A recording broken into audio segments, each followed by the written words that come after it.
Since its debut 3 years ago, Fighting Alliance Championship has rapidly established itself as the premier MMA promotion in the American Midwest, as well as a direct pipeline to the UFC. Fighters who have made the move include lightweight David Onama, lightweight Mike Breeden, featherweight Kevin Kroon, welterweight Jason Witt, and flyweight Jeff Molina. This afternoon, FAC opens 2022 with our biggest show yet, featuring the next wave of top prospects, coming to you live on UFC Fightpass from Cable Dahmer Arena, located just outside of Kansas City in Independence, Missouri. On tap, Isaac Dolgarian versus TJ Britton for the FAC Featherweight Championship. Elle Wagman versus Christina Christ in the women's atomweight division. Mikey England versus Zach Busha at welterweight. Marshall Kemp versus Ken Beverly in the lightweight division. Zach Scroggin versus Jordan Donay in the welterweight division. And at featherweight, Gage Young versus David Evans. Dana White is here in person to see the next generation of UFC stars. It's FAC 12 and it starts right now. Hey everyone, welcome to FAC 12, coming to you live worldwide on UFC Fightpass with Jeff Molina and Julian Marquez. I'm Sean Wheelock. Dana White is in attendance for this, the biggest show in the brief history of FAC. All 18 pro fighters on this card trying to make a big positive impression, something both of you have firsthand experience with. Julian and I are both Dana White Contender Series alumni. Having fought in front of the boss man himself, this is an opportunity of a lifetime. When you start in the sport of MMA, that's the goal, right? It's to make it to the highest league you can get, and that's the UFC. So it's not just about how they perform, it's about how they do it, right? They want to do it in a dominant fashion. You almost want to risk it for the biscuit, right? You're fighting in front of Dana White. This is the opportunity of a lifetime, and I can't stress that enough. This is very important. They have to go out there and not only entertain, but win in a dominant fashion. Tonight is all about your job interview. There are 18 other people here tonight looking to get the same job as you, and you have to make yourself stand out. You're going to have to show your personality. These matchups are put perfectly for each one to shine, and it's just up to you to do that. Getting the win isn't always the best choice. Getting the finish is what you want. You can get the finish in there. You have to go out there and grab that. And you have to fight for yourself to show yourself to everyone else. The Nelk boys want to see highlights. Dana White wants to see highlights. And if you can finish in this octagon, that means when we go into the UFC octagon, you can finish there as well. Julian, a really intriguing co-main event. It's set at 135 pounds. Truly a crossroads bout for both fighters. Eduardo Dantas versus Jose Alday. Jose Alday is an amazing performer. I am excited to see him tonight. His story is amazing in itself. He was deported as a younger kid away from his family back to Mexico, got into MMA and started this whole entire process to get himself back into the United States, back with his family, with his wife, and that blood, that type of energy he had towards it had propelled his career and to become one of the most respected MMA fighters that we know of. And he's going against Eduardo Dantas. We're talking about a guy that started jiu-jitsu at 13, a guy that started kickboxing and boxing at 15, and MMA at 16, a two-time world champ. He was in one of the biggest platforms fighting, and now he wants to go to the biggest one and become a champion there. This matchup is a perfect highlight reel tonight. Our main event set at 145 pounds, Isaac Dolgarian versus TJ Britton. Jeff, two natural-born finishers with two very different body types. In the main event, what a treat, what a treat. Undefeated Isaac Dolgarian versus the battle-tested TJ Britton. The story of Isaac Dolgarian's career so far has been one-way traffic. He's never been outside of the first round as an amateur and a professional. He's a natural finisher and is the epitome of violent. He's never really faced adversity inside that cage, so he wants to show the world and prove to Dana White that he's ready for the next level of competition. But standing in front of him is a tall task, pun intended. Standing at a 6'4" at 145 pounds, TJ Britton. He's a nasty striker. He's a very slick striker, knows how to use his reach and length, and has a win over Gabriel Vargas, who's a kickboxing world champ. So tonight he wants to come in, derail the hype that is Isaac Dolgarian, and show that he's a force to be reckoned with at 145 pounds. We are now set for our opening fight of the night. We send it into the FAC cage with Jason Nivens.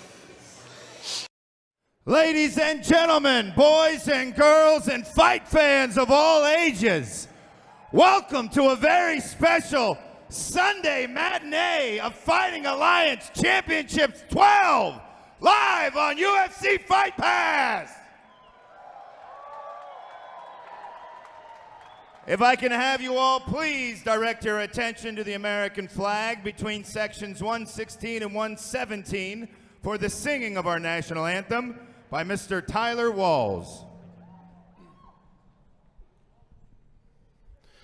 Oh, say, can you see by the dawn's early light what so proudly we hailed at the twilight's last gleaming, whose broad stripes and bright stars through the perilous fight o'er the ramparts we watched were so gallantly streaming, and the rocket's red glare, the bombs bursting in air, gave proof through the night that our flag was still there.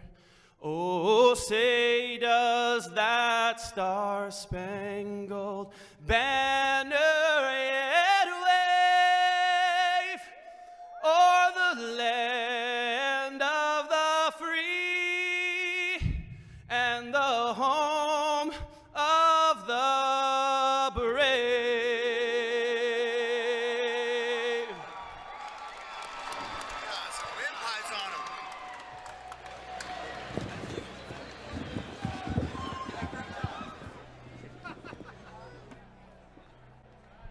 These bouts are under the supervision and control of the Missouri Office of Athletics, Tim Lukanoff, Executive Director.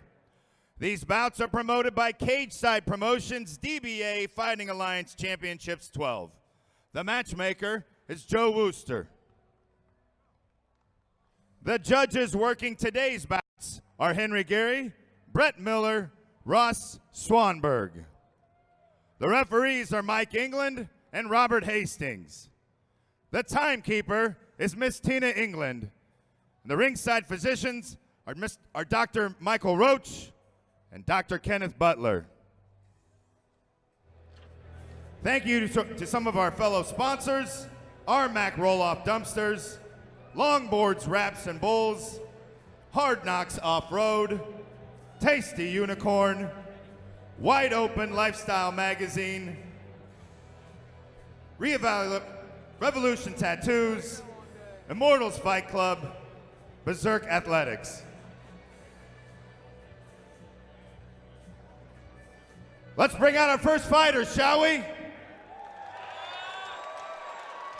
Our first bout today will feature a couple of lightweights. First up, fighting out of the blue corner, Alex Westcott.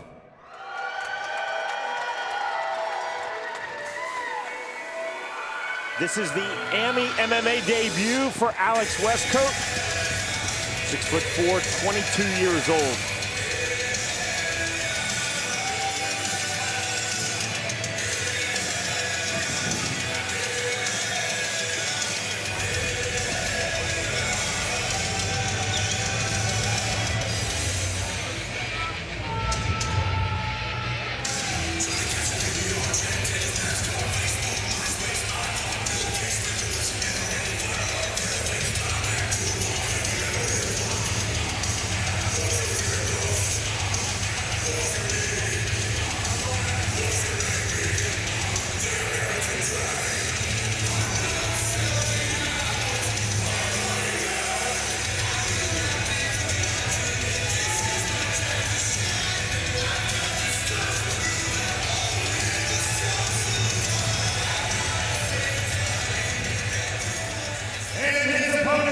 afternoon, fighting out of the red corner, Rouse.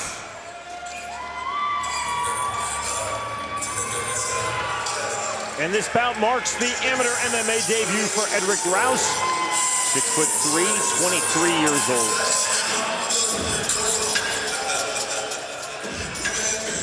Our first of 9 amateur fights, Fighting Alliance Championship 12, coming to you live from just outside of downtown Kansas City in Independence, Missouri. We're at Cable Dahmer Arena.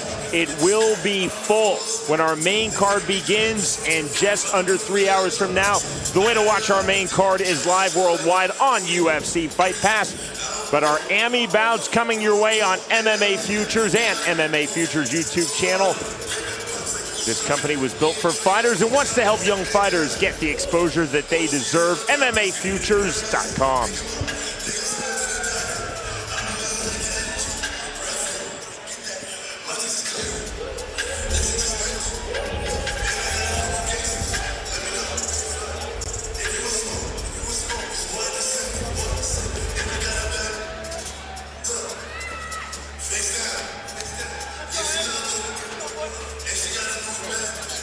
In the light heavyweight division, Alex Westcott versus Edric Rouse. Our tale of the tape is presented by Air Summit.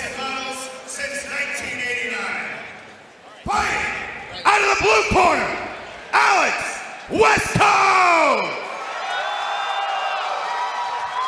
And fighting out of the red corner, Edric Rouse!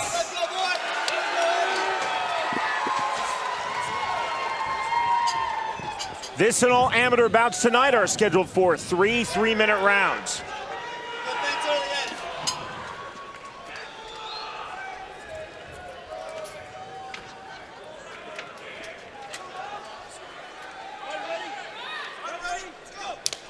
Round number 1. Tonight's fight clock is presented by Hoy Excavating. Blue trunks for Alex Westcott, black trunks for Edric Rouse. Aggressive start for Edric Rouse, closing distance immediately. Rouse said no to the glove touch and immediately applied forward pressure. Rouse heavy with the underhook. Good turn by Westcott, gets the separation. Rouse again coming in aggressively. Stiff jab from Westcott.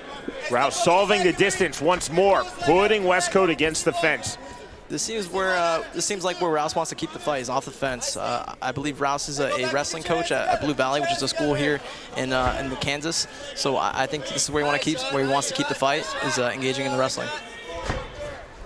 Big counter knee from Westcott, again gets the separation.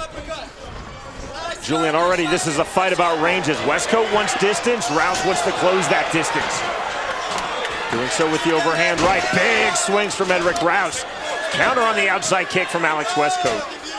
About right now is where you're going to start seeing these guys starting to settle themselves in here. They're throwing pretty wildly. We're going to see some cleaner punches come through. Big left hand lands from Westcott.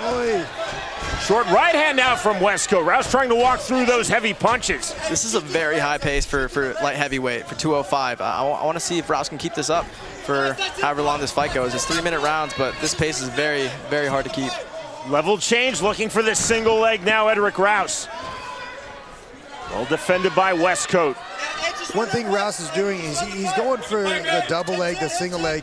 He's got to pull the legs out from under, hook his leg around Westcott's leg as well, get an angle.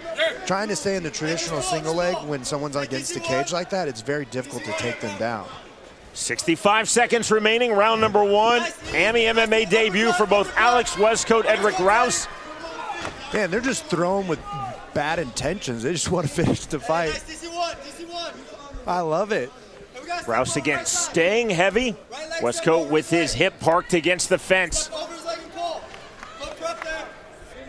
As we see, it's Westcott's, first his debut fight as an amateur. I remember my first time coming in here. I was very just go, go, go, go, go. And you can see both these guys are in the same thing, those jitters, those fight jitters. Good turn, knees from Westcott. Now it's Rouse who gets the separation with the right hand. Westcott off the jab. Big jabs from Westcott. Counter right hand, swing and a miss with the right hand from Rouse, body kick. 15 seconds remaining in a high-octane round number 1. Uppercuts to the body now from Westcott. Right hand on the separation from Rouse. Kick just under the armpit. This is an insane pace to keep for these big boys. I mean, we already see Rouse with his mouth open. I can't see them keeping this pace up for the next 2 rounds. That is the end of round number 1. It's tough. Like this next round, they both have to settle down and pick their strikes. Right now, they're just colliding like two bulls, which I understand. I've been there. As you see, these kicks and punches, neither one of them are moving their heads. They're just standing in front of each other, trading power. Yeah, Julian, not the most technique here with the way they're throwing these hooks, but they're slugging and they have bad intentions with their punches. Yeah, we're listening to the impact that these guys are hitting each other with those leg kicks and even the punches, and they're all powerful. These guys, one of these guys could end up going to sleep in this next round. Fatigue is going to kick in if they keep this, type of pace up.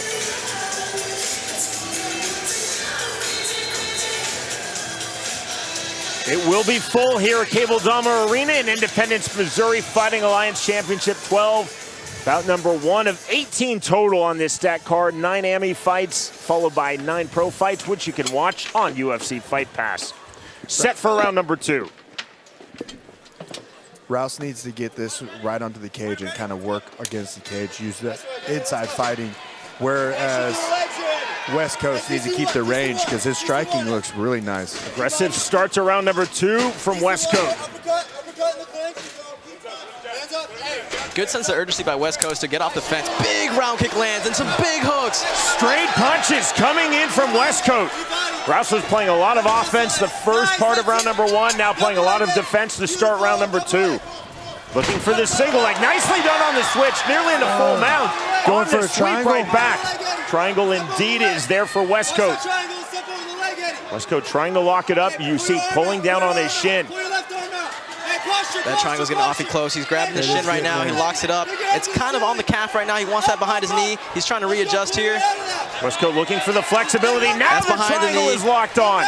That's a good angle for it, too. He ends up on top with it. Triangle, hammer fist. The end could be near. Oh, wow. That is the end, and that is the win. That was insane. Westcott in his MMA Beautiful debut. transition right there. I wasn't even ready for it. Cuts the angle hard, ends up mounting with the triangle, and then the hammer fist for the TKO finish.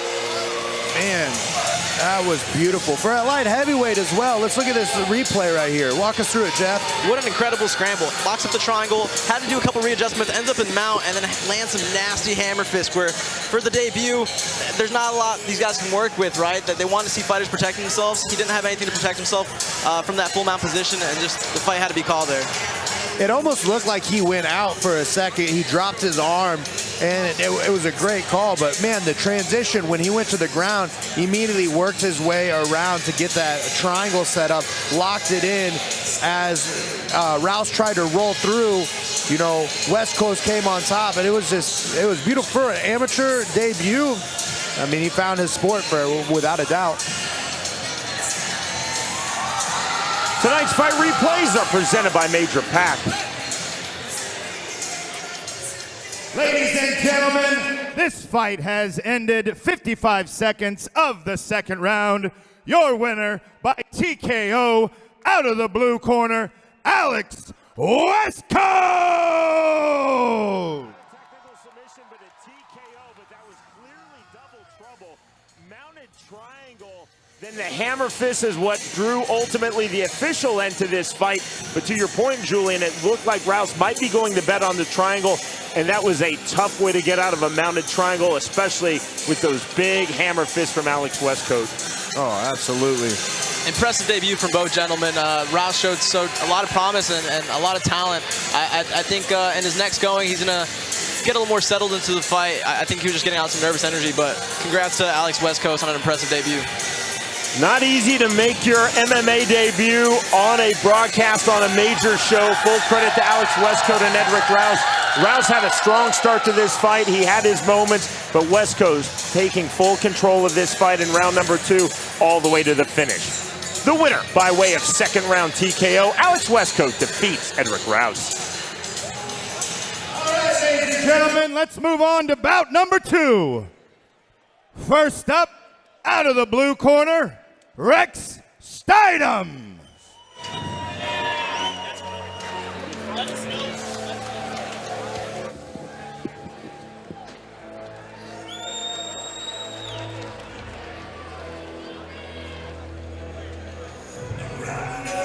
Rex Stidham.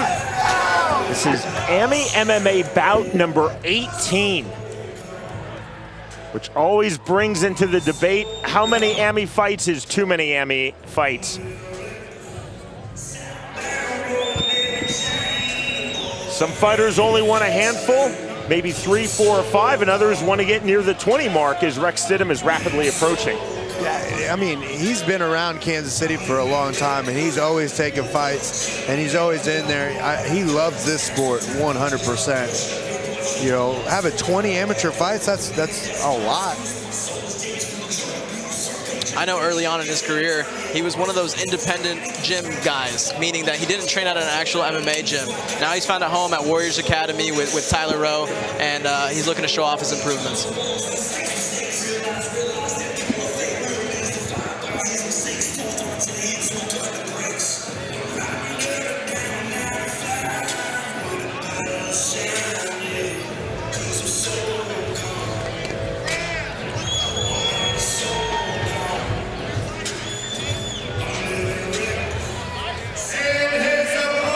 Afternoon, fighting out of the red corner, Marcus Munoz.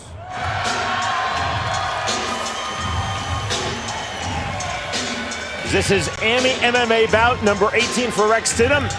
Marks the second amateur MMA bout for Marcus Munoz. Marcus walking out with UFC flyweight Tim Elliott, the OG, as well as Brian Davidson, an MMA staple here in Kansas City. I believe Marcus Munoz started training Taekwondo with Davidson when he was just a young kid. So let's look for him to use those Taekwondo-ish kicks and keep that range in this fight.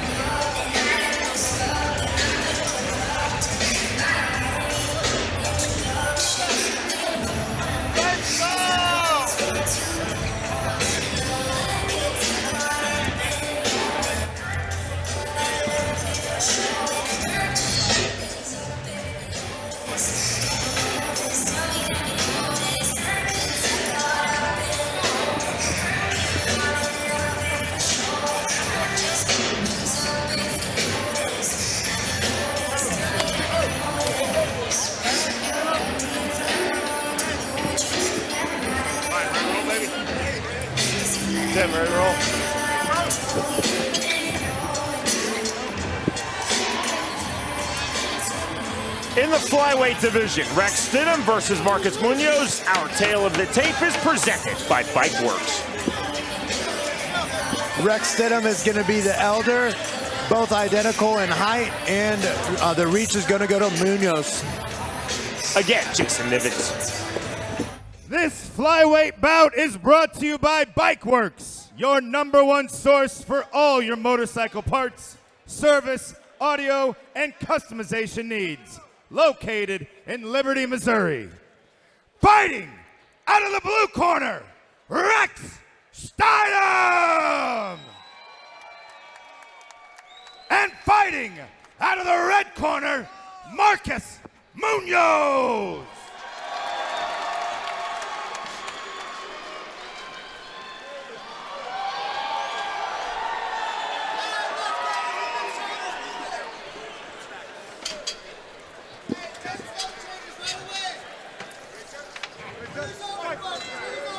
Round number 1.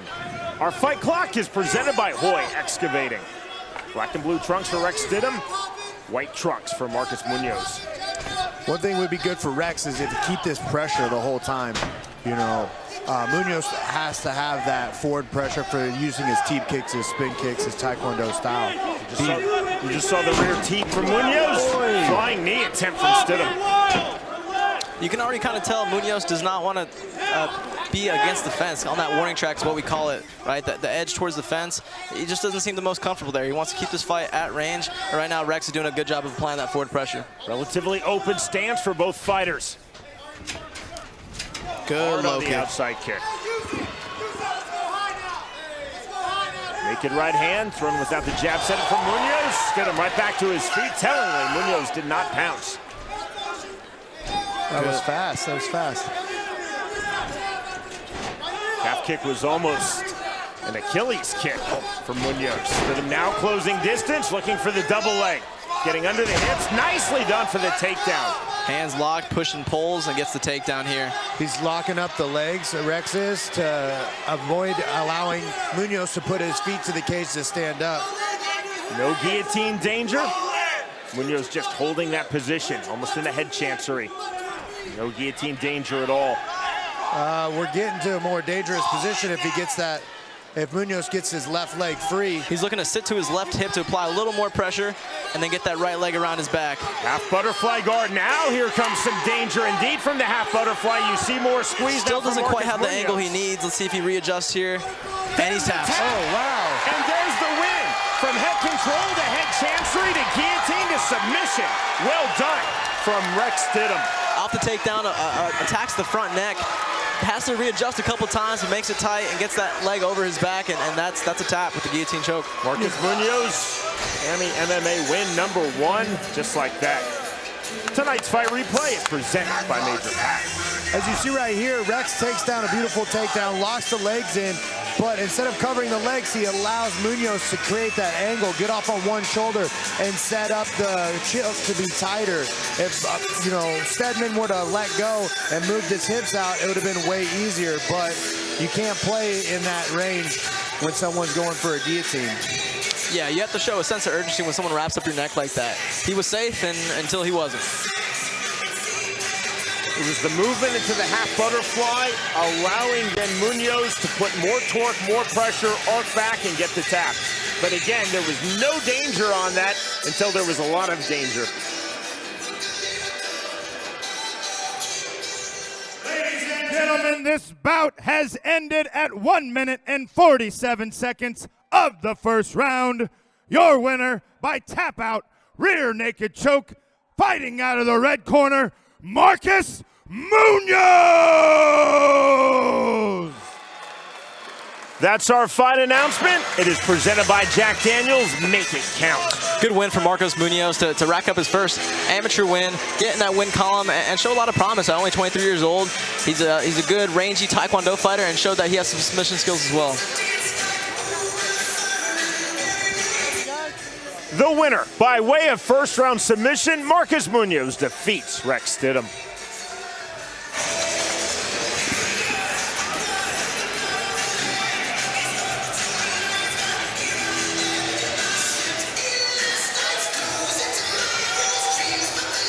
You're with us on MMA Futures for the FAC 12 Amateur Undercard. This company was built for fighters and wants to help young fighters get the exposure that they deserve. Subscribe to MMA Futures YouTube channel and go online to MMAFutures.com. Again, Jason Nivens. All right, ladies and gentlemen, our next bout is a couple of catch weights at 140 pounds. First up, fighting out of the blue corner, Santos Verdenez. Santos Verdenez, 4-0 as he enters this, his 5th amateur MMA fight. 5'6", 27 years old.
And his opponent fighting out of the red corner, Reichman.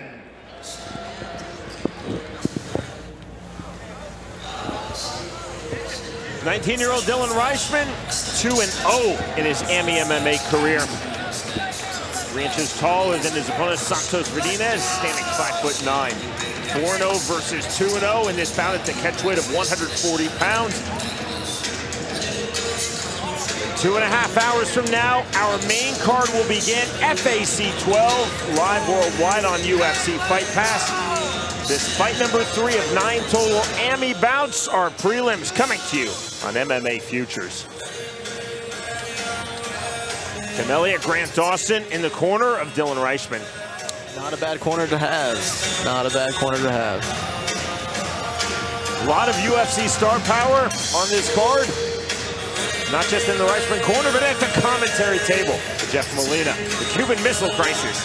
Julian Marquez, I'm Sean Wheelock.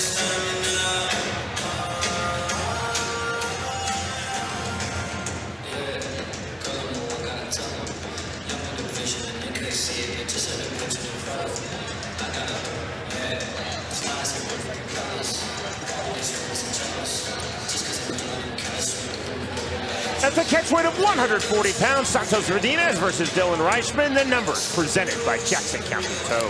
Santos Verdinez is 8 years his elder, and Dylan Reichman will have a 5-inch reach advantage. This bout is brought to you by Jackson County Toe. They've been servicing the metro area for over 20 years. Big or small, we're always on our toes. Fighting out of the blue corner, Santos Verdinez. And fighting out of the red corner, Dylan Reichman. Let's go! Right away, Big D, right away.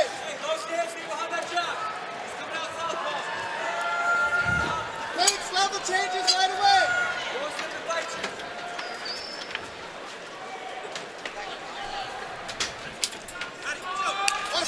Call of Let's Go from referee Robert Hastings, round number 1. Our fight clock is presented by Hoy Excavating. Both fighters, as you see, in black trunks, blue glove tape for Santos Verdinez, red glove tape for Dylan Reichman. Boy. On the calf kick from Verdinez. That calf kick was answered. Dylan did what's called a hacky sack defense, where he picks his leg up like he's kicking a hacky sack, and then return with a cross down the pipe. Stepping on the right hand from Verdinez. Reichman staying long, tall stance. Reichman has had both his fights under the FAC banner and has been very impressive in both those outings. In his debut, he showed his excellent grappling. Like we're seeing here, he shoots in on a single leg, runs him to the fence, tries to lift, gets the trip. Kicking out the back leg, that was slick from Reichman. But what I was saying, Sean, was in his second outing, he showed incredible striking. He made the conscious effort to not finish the fight with his grappling in the first round just to show off his striking. His corner was telling him, do not finish this fight with your grappling. And he listened. Looking to stay active from the top position, Dylan Reichman. Verdinez looking for a half butterfly guard. Reichman looking the posture. We see Reichman pushing on that knee. Let's see if he tries to step to half here. Makes it to half guard. Well done from Reichman, moving in the half guard out of half butterfly. Doing a great job of applying shoulder pressure, just making it uncomfortable, keeping Verdinez's back flat on the mat to where he can't look to get up or scramble. Right now, you can see Reichman is actually keeping calm, and this is very, very unique for someone that only has 2 fights. He's getting the position so he can inflict damage, and before he does that, where most people are going to try to inflict damage here. Verdinez spinning out, giving his back. Looking, rolling Kimura on the Kimura sweep, now taking the back. That was slick, that Kimura trap to the back take. Now to a body triangle. This is not where you want to be. Dylan Reichman is very long and lengthy for this weight class. This does not feel good. Left hands. Santos Verdinez caught in the tight body triangle of Dylan Reichman. 45 seconds remaining, round number 1. Reichman thinking rear naked choke to finish. Verdinez doing the right stuff here, defending, hand fighting, and then also applying pressure towards that body lock, right? Moving that knee to where the lock is towards the mat to apply some pressure. Right hands looking choke. You see the hand fighting on the inside. Nicely done under and through from Dylan Reichman. Showing his patience, showing his composure. Back to the right hand. Dylan just needs to keep punching here. It's going to be hard to get the submission, but just getting the points and adding more frustration. Now in the full mount. And nothing like getting your face busted open to make the submission a little easier, right? No one wants to get punched in the face, so that opens up the submission. So good on Dylan to not just look for the sub, but to do some damage in the meantime.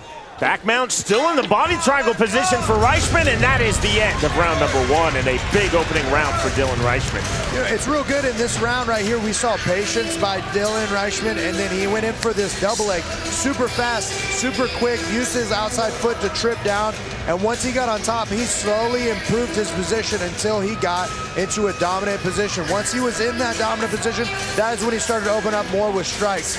For this next round, we're going to need Valdez to start adding a little bit more urgency with his strikes. You can tell that he has a good arsenal, and he was doing good when he started putting them together, but waiting for Dylan to react is what caused him to get taken down.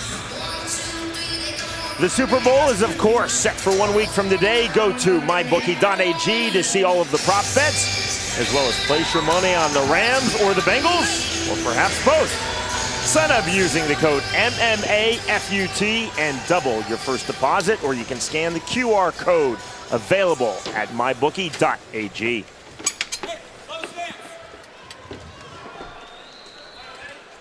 Round number 2. What we saw in that first round was Verdinez didn't really have any answer for Dylan's ground game. On top, Dylan was able to pass through to half guard, then side control, eventually to a Kimura trap to end up taking his back and end up mounted at the end of the fight. So I think Verdinez wants to keep this fight on the feet here. Big knee from Verdinez, driven now back against the cage. Knee to the body, partially lands from Reichman. Verdinez on the rear right uppercut. Good sprawl by Verdinez. Ends up here on front headlock. I want to see him disengage here. We saw with the ground game that Dylan Reichman is pretty nasty and slick. So if I'm Verdinez, I'm disengaging and keeping this fight on the feet. Verdinez is trying to set up it looked like he was trying to set up like an anaconda choke. But right now, Reichman's using that elevator right there, that butterfly hook, and that's going to help get Verdinez off balance to where he can get up or a sweep. Top game now of Santos Verdinez. So we saw the top game of Dylan Reichman in round number 1. 1 minute gone, second round. Close guard now for Reichman. Verdinez posturing on his right knee. I like what Verdinez is doing. He's actually keeping that pressure forward, and that's nullifying Reichman's attacks. But wow, what a quick triangle. You see this reverse stack? style? The counter from this stack of Verdinez into the triangle from Dylan Reichman. Reichman staying very active off his back. The first triangle attempt, he got a high stack on Verdinez's back. He defended well, but this one he's locking up is a reverse triangle. He went for an armbar first, then went for a reverse triangle, and he's trying to get this fully locked in. He's gonna switch the angle real shortly, and that's going to help get him the full. Verdinez got his other arm inside, and now he's out. Good defense from Santos Verdinez. No panic, pulling his head free on the step over. Now to the left hand. Stack again from Santos Verdinez. Verdinez again with his top pressure. This is going to help him prevent any of these submission attempts and get in front of it, which he's doing great. Verdinez looking to pass.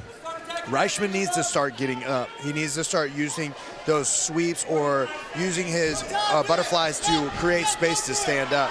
He's trying to play too much jiu-jitsu. Big entry right hand. Big ground and pound. Now looking to take the back of Santos Verdinez. One hook in, both hooks in. 35 seconds remaining, round number 2. Very impressed by Verdinez to swim to the back, landing big shots here. Dylan's got to move here. Referee Robert Hastings taking a closer look. Left hand again. Fishing rear naked choke now is Santos Verdinez. There's the hand, there's the tap. Wow. There's the win for Santos Verdinez. Very impressive win over a decorated purple belt in Dylan Reichman, who's competed at national tournaments. Just wow. I stand corrected. Earlier I said if I was Verdinez, I'd want to stand up in this situation. He showed us all why I was wrong. Here in the replay, we see big shots being landed from half guard, forcing Dylan to kind of go to his back here. Big shots are landing, big shots are landing. Dylan goes to his back. Verdinez sinks in, puts his both hooks in, sinks in this choke, and it's more of a neck crank here. This is cranking on the jaw. It's either tap or get your jaw snapped. So I think Dylan chose the latter there. Our fight replay is presented by Major Pack. You can see the hand position of Dylan Reichman. Once the hand went up, you knew the end was near, and indeed, Jeff, more of a crank than a choke. So much pressure come from behind fashion after a big round number 1 for Dylan Reichman. Huge round number 2 for Santos Verdinez, all the way to his 5th win in 5 MMA fights. That right there, look, it's good to do jiu-jitsu. It's good to know jiu-jitsu, but when you can add punches, your belt rank starts going down. They've always said that, and as you can tell, you know, as a decorated purple belt, we just saw Valdez come through and added punches to get that submission. Our winner announcement is presented by Jack Daniels. Make it count. Here's Jason Nivens. Ladies and gentlemen, this bout has ended at 2 minutes and 42 seconds of the second round. Your winner by tap out, rear naked choke, out of the blue corner, Santos Verdinez! Very impressive win by Verdinez. That Dylan Reichman is no slouch on the ground. Negated his submission attempts, landed some big shots, forced Dylan to give up his back, and sunk in a neck crank for the win. If that were on the pro card, that would probably end up getting a contract, because that kid came out, he was losing the first round, he turned the tide of the round, and he did what he needed to do, and he got the finish. Dylan's still just 19 years old. Sky's the limit for the kid, but impressive win for Verdinez. The winner by way of second round submission, Santos Verdinez defeats Dylan Reichman.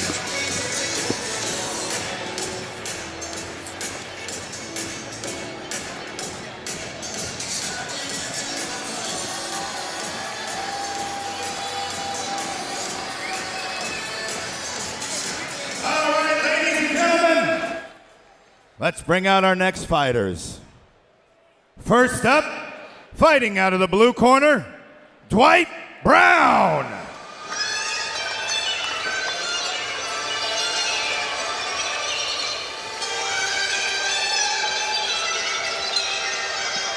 Three fights, three finishes on this 9-bout AMI card. The prelims, as we count down to just over 2 hours and 20 minutes from now, when our main card will begin. FAC 12, it is stacked. You can watch it on UFC Fightpass. This is Dwight Brown entering 2-0 in his AMI MMA career. 5'10", 25 years old. I'm really excited for this fight right here. Both these guys, Dwight Brown and his opponent, they both love to throw power. They love to attack. They love to get the finish. They're not sitting here trying to get a decision. And I'm excited for what's about to go down in this next bout.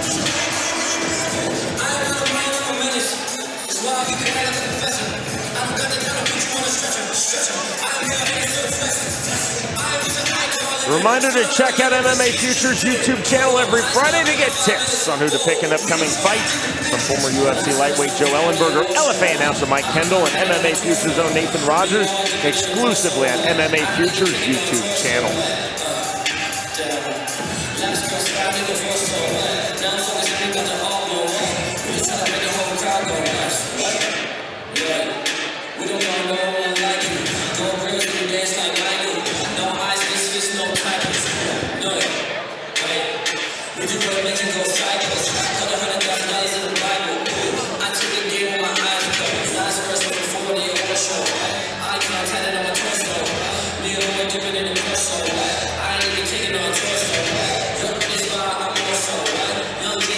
And out come the nail clippers. Referee Robert Hastings misses nothing. The outside referee for this bout, unhappy with the elongated fingernails of Dwight Brown. That's the delay. You don't have to remember a lot of things as a fighter. Your job is to show up with a cup mouthpiece and your nails trimmed, and it looks like Brown forgot one of those. Yeah, I'm kind of curious to see what is the required length that you want to have them cut. They could be noticeable, but as you show, and he's only looking at one finger. Yeah. So, Julian, I'm not sure if there's a measurement, but probably not long enough to scratch your cornea or something. Eye pokes suck in general, and I can't imagine with the elongated fingernail how that would feel.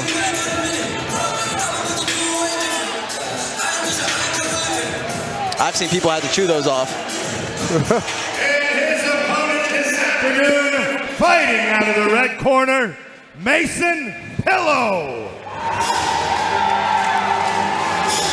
Mason Pillow enters 3-0 in his amateur MMA career. 6 foot tall, 25 years old. The same age as his opponent in this welterweight bout, Dwight Brown, standing 2 inches taller. coming out to the Star Wars theme song right now. I'm with it. I'm into it. I mean, he's ready. He doesn't have any of his clothes on. He's ready to fight, shaking hands, right to business. This is what I enjoy. I've seen Pillow fight multiple times, especially underneath the FAC banner. I've seen Dwight fight as well. Man, this is going to be an electrifying fight from start to finish. And both of these guys are going to look for the finish. Yeah, Mason's ready to rock. Fingernails trimmed and all. Let's go. We had 4-0 versus 2-0 in our last bout. Now 2-0 versus 3-0 in this fight.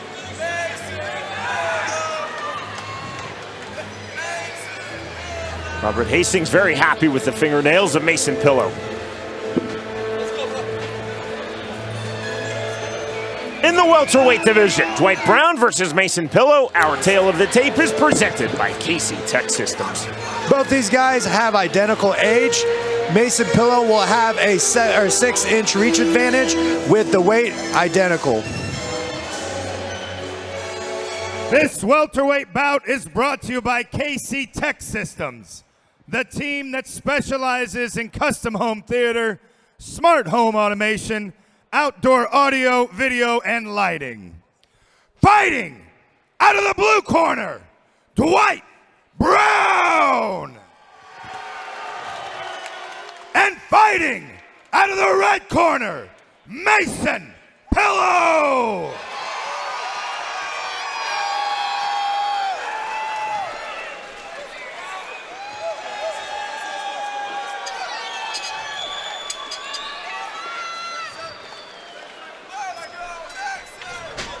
Wow! Immediate forward pressure opens up the right hand. Oh my! Now holding in the front choke. Our fight clock is presented by Hoy Excavating. Literally a sprinting start for Mason Pillow in the black and white trunks, solid black trunks for Dwight Brown. Big takedown from Pillow. Mason Pillow wasting no time. Immediately opens up with a sprint across the cage and a right cross that lands flush on the chin. Stunning Brown. Told you they're coming after it. Yeah, you weren't kidding. Brown to his feet, out of the half guard. Looking for the throw, couldn't find it. Pillow back to top position. Looking to step over in the full right in the mount, and mount. that is achieved. He's going for the head and arm choke. That's what he's trying to get, isolate the arm. That's tight. You see the grip, the squeeze. Virtually impossible to get out of full mount. Mason's gonna want to cross sides here, go towards the choke. Let's see if he gives up mount, goes to side control to try to finish this arm triangle. Looks like he's readjusting here. Pillow again, a lot of squeeze on head and arm, but virtually impossible to finish from full mount. You need to step over. On the roll through, now looking to take the back is Mason Pillow. Good job defending by Brown, but in the meantime, he gave up his back here. Mason with both hooks in. Not a good spot to be in a minute and 20 seconds into the fight. Not fully under the chin. Crank position, almost a smother over the mouth. You see the squeeze. The arm's not X through from Mason Pillow. Dwight Brown playing all defense in this fight. Deep. Up, another crank. Another neck crank here. Not under Dwight the isn't chin of going to Dwight give Brown. up. This right here, Mason's using a lot of energy to get these submissions. He's not really getting the technique. He's just getting power. Again with the jaw crank here. Brown doing he was doing the right thing by pushing on the elbow here. He wants to get his hands engaged. You just don't want to let someone crank on your neck like that freely. More neck crank. Right hand now being used by Pillow to throw punches. He's looking for a full rear naked choke. A little deeper now, fishes the left hand through, can't find it. Good turn in by There we Brown. go. Brown to his feet. Brown now with the right knee. Well done from Dwight Brown. And on that, he's taken down. Good little Again, outside back to trip his by feet. Mason. Brown immediately up to his feet. Throw there from Mason Pillow. The trip, then the throw. Brown having no answers here in round number one for the takedown game of Mason Pillow. Pillow in the side control. Right now, Brown needs to start shrimping and work his way to the cage, use the cage to get up. Looking rear naked choke to finish now. Both hooks in. If he could flatten him out right here, it could be dangerous. Lost the choke position. Final seconds, round number one. One-way traffic for Mason Pillow in this opening round. A little high This off the is back. what a modern 10-8 looks like in favor of Mason Pillow. Next stop, round two. That looked like it took a lot of energy out of Mason Pillow right here. Brown did a great job in that round of defending, as we see in the beginning. Straight off the back like a shotgun, came in with the right hand and blasted Dwight, dropped him, and then that was Pillow on top of him the entire round, switching, using his wrestling, chaining it together with his jiu-jitsu. It's great, but he exerted a lot of energy and a lot of strength trying to get these submissions instead of holding the position. Now, he looks tired right now. Let's see where Dwight's at. Dwight's got to know that he's going to come after him fast. He's got to keep this separated to where he can use his power in his hands and use his striking. Our fight replays are presented by Major Pack.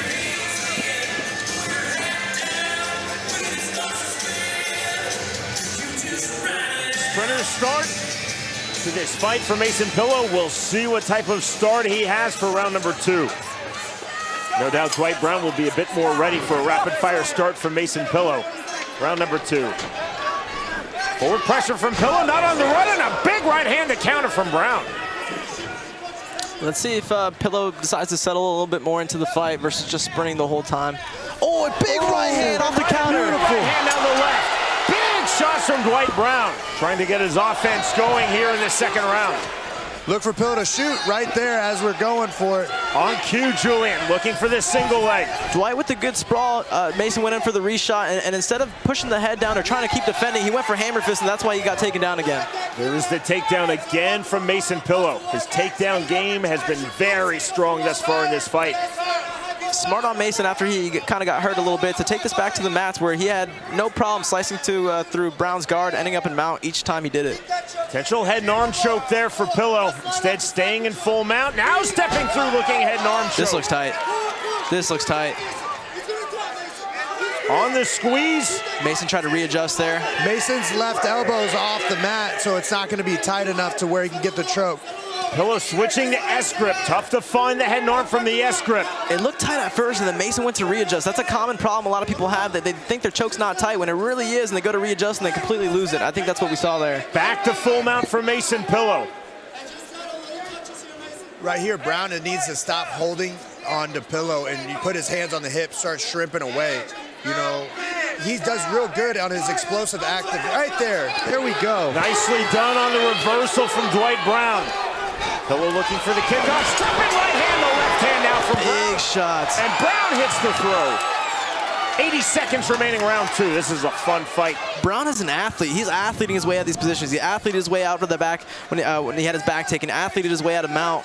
Not using the most technique, but he's making it work with just athleting his way out of these submissions. What helped him out in the first round is he athleted his way out while Mason was trying to use all of his strength. So Mason's tired in this round, and Brown has the energy to keep this going. Kickoff again from Mason Pillow. Brown pouncing right back. Good on Pillow to create space, put his feet on the hips, pushed off, and he's using that to looking to get up. Good job going right into mount. Full mount now for Dwight Brown, the first time he has achieved this position in the fight. Pillow giving his back. Now it's Brown looking rear naked. Brown on the choke at a side angle. I don't think he's going to be able to finish this. I think Mason's going to end up on top here. Yep. Yeah, you're right. Mason is on top, doing a good job. Difficult entry point on that rear naked from Brown, and now on his back, open guard. Back to the top game for Pillow.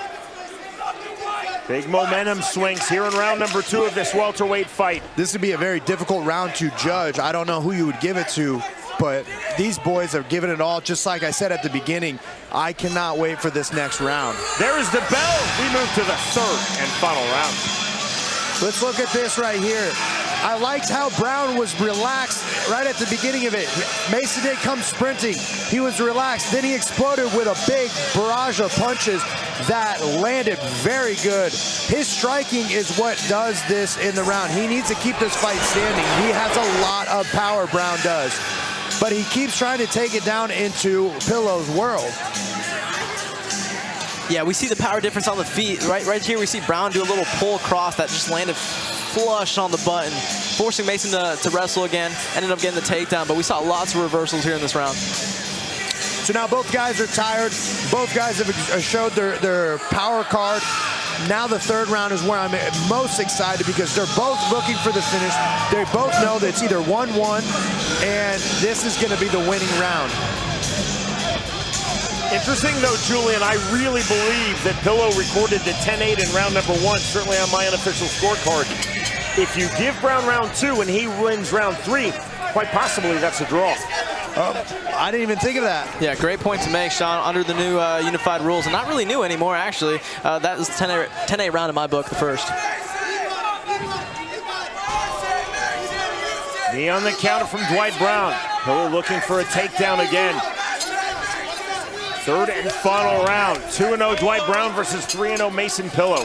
Brown doing a good job of staying and doing the defense of this, but he needs to disengage. Quit throwing the knees. There we go. Knee, right-handed answer from Brown. Look to see when Brown throws heavy, Pillow's going to go underneath. Oh, Pillow beautiful. with the left hand from the southpaw stance. Naked left hand. Oh, punched the leg. That's unique. Level change for Brown. Indeed, he was trying to hook the lead leg of Mason Pillow. It's legal. You just don't see it very often. This head and arm throw is what Brown went for in the first round. It's common in folk style wrestling, like at a high school level, but it's very uncommon in men's MMA. We see it a lot in female MMA, but just very hard to be successful with it in this sport. Low single shot from Pillow. Shades of Randy Couture versus James Toney on that low single. Now side control for Mason Pillow. Pillow did a great job on that low single to cut the corner, which got Brown down. Brown was used to head-on collision, so when he cut the corner, it dropped him down. Now Pillow's in a good dominant position on the side control, going for the crucifix, as we can see here. Stepping over, trapping the left arm of Dwight Brown as Mason Pillow now to the right hand. Good short little shots here from that side control position. It looks like Brown's trying to re-guard, but Pillow's doing a good job of just sawing with that. As an amateur, you can't throw elbows legally, but you can saw with your forearm. That is a legal strike. 70 seconds remaining in this fight. Pillow just needs to, right now he's winning the round, just needs to stay on top, be controlled. You know, if he does a big explosion, he could allow Brown to use his athleticism to get up. He's going for a triangle. Open guard. Brown was definitely fishing for a triangle. Good on Brown to grab the shin. Just trying to break Mason's posture, but Mason's doing a good job of bringing his posture up, right? Very hard to finish a triangle when your opponent's head is right up. He's going for the armbar. Oh, see the extension from Brown, indeed. Looking for the armbar from the bottom. Trapping the right arm through the wrist of Mason Pillow. Triangle is open. Brown couldn't find it, couldn't feel it. Nice shuck from Mason Pillow, clearing the legs back to the stack. Pillow's doing a good job of just keeping that constant pressure, and it's very difficult. Right into mount. Gives him a hard whizzer when Brown tried to come up to a single leg. It ends up in full mount here. From the whizzer to the mount, Mason Pillow will try to hold mount all the way to the end of the fight. The push off from Brown, the bell. What a fight by both these boys. 9 minutes up, 9 minutes down. Indeed, well done from both Dwight Brown and Mason Pillow. Man, this was a great fight, especially for the amateur ranks, for both these guys to see. They both got tested. As you see at the beginning, we're looking for takedowns, and we're looking for trips. And Pillow knows that the way to win this fight is to get on top, is to be very difficult for Brown to get up. And that's what he did this entire fight right here. He got on top, but man, he got tested with the power punches. He got tested in his grappling. He showed a lot of submissions, and he showed a lot of defense on ground. First time to the Missouri judges' scorecards. Family fight number 4. Opening 3 bouts, all ending in finishes.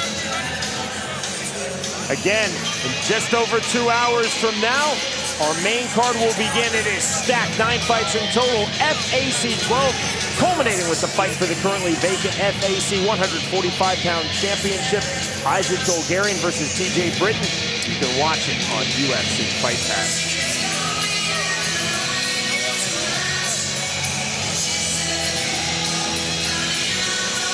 Scorecard's taking a little bit to come in. You would think maybe it's because of that 10-8 in the first. It could be. It could be that. I have it, you know, I have it 2-1 Pillow. But to me, this fight was a great fight for both these guys. I'm still I'm still sitting here like this is probably the best 170-pound welterweight amateur fight we've had in a couple fight cards. Crazy to think the level of amateurs that we have nowadays. I hate to sound like that old guy, but back in my day, it wasn't this way.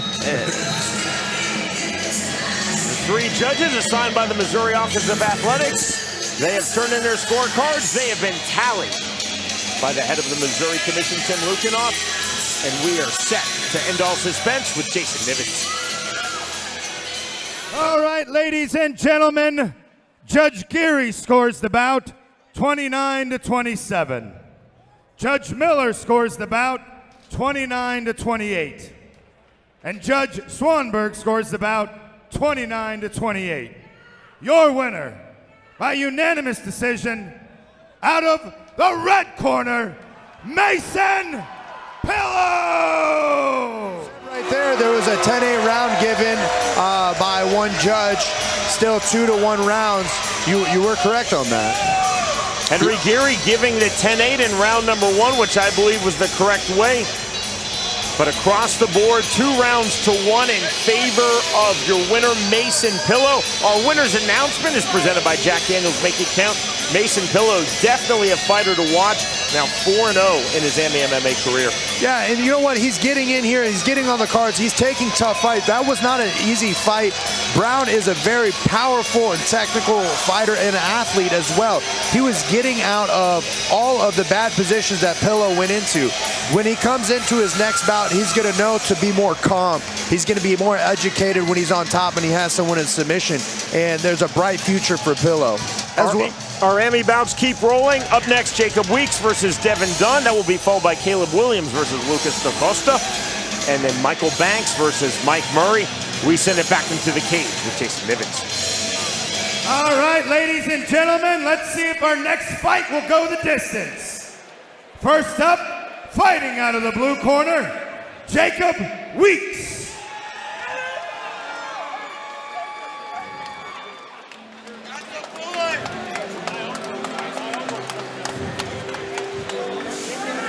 26-year-old Jacob Weeks. He is the younger brother of UFC welterweight Darian Weeks. 6 foot tall, enters 2-0 in his MMA career.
Fighting out of the red corner, Devin Dunn.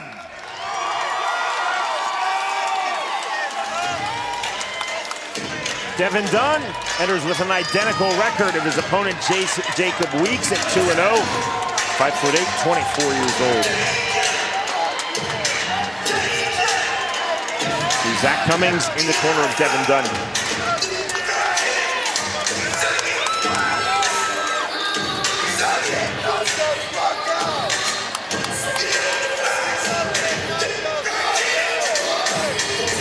You're with us on MMA Futures for the FAC 12 AMI prelims. This bout 5 of 9 total.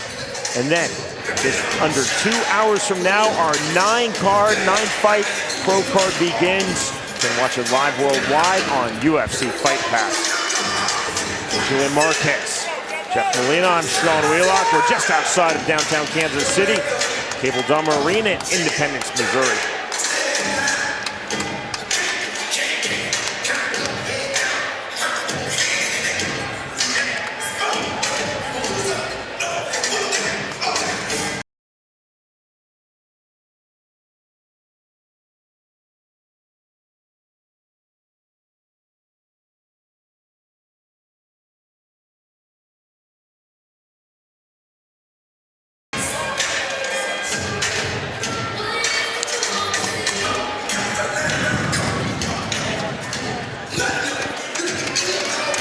In the lightweight division, Jacob Weeks versus Devin Dunn. Our tale of the tape is presented by Major FAC. Jacob Weeks is 2 years his elder, and they'll have an identical reach coming into this fight.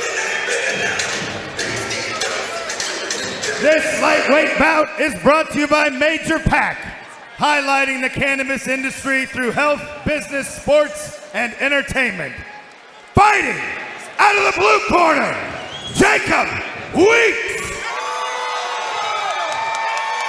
And fighting out of the red corner, Devin Dunn.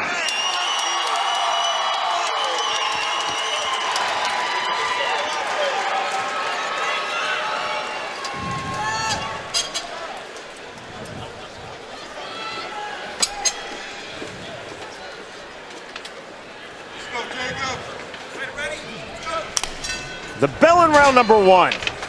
Our fight clock is presented by Hoy Excavating. Black trucks, as you see, for both fighters. Blue glove tape for Jacob Weeks. Red glove tape for Devin Dunn. Devin Dunn immediately on his bike, using good motion here.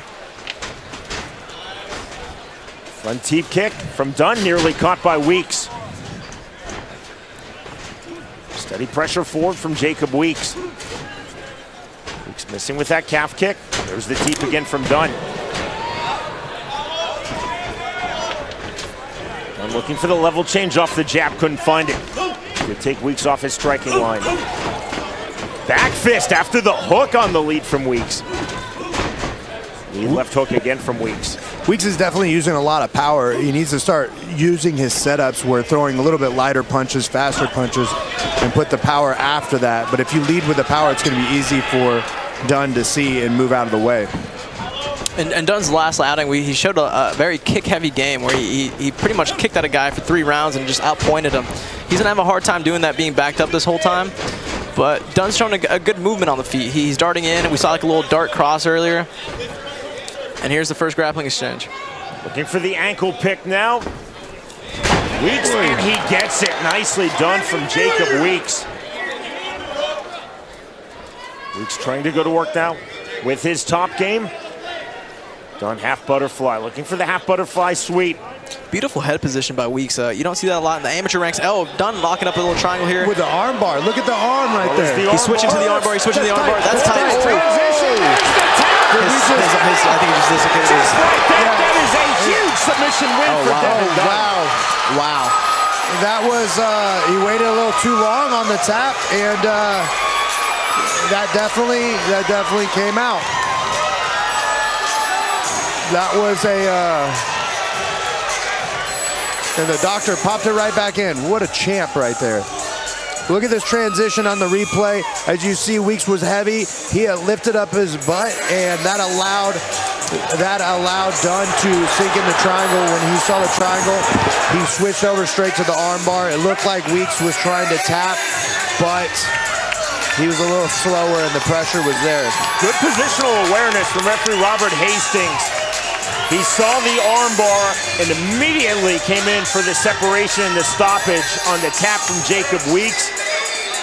Weeks was elevating Julian, trying to slam his way out, but the pressure, the torque, and indeed the bend on that arm bar. Too much pressure, and there is the win for Devin Dunn, now 3-0 in his AMI MMA career. You saw our fight replays there, presented by Major FAC. Here now is our winner announcement. It is presented by Jack Daniels. Make it count. Ladies and gentlemen, this bout has ended at 1 minute and 40 seconds of the first round. Your winner by tap out, armbar, out of the red corner, Devin Dunn!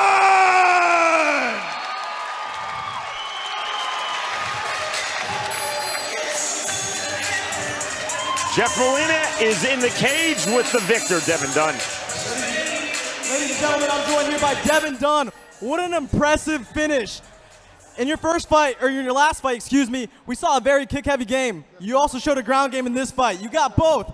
A quick transition from triangle to armbar. Talk us through that. Man, I work that every day in practice. That's like my happy place, as my coach say. So, I mean, it was just kind of instinctual.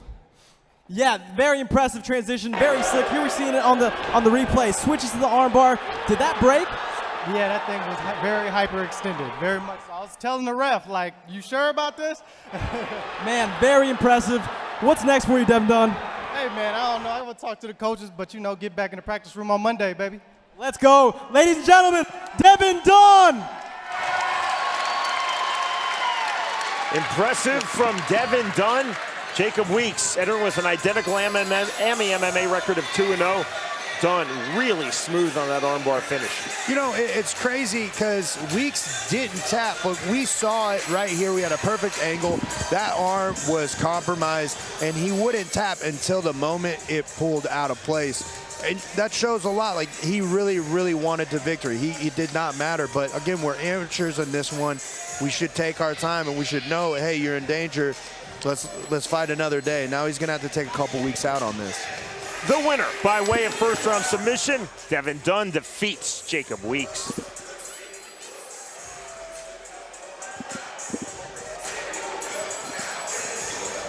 MMA Futures is your home for mixed martial arts from the American Midwest. Free fights are released almost daily on MMA Futures YouTube channel from promotions such as Dynasty Combat Sports, Ignite MMA, Apex Sports, and many more.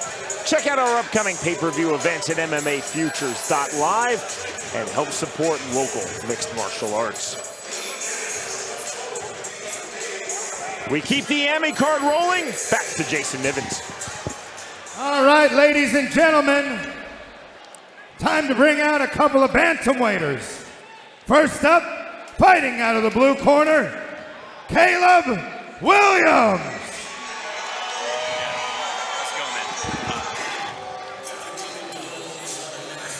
Fifth amateur MMA bout for Caleb Williams, 5'8", 33 years old.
And his opponent fighting out of the red corner, Lucas da Costa.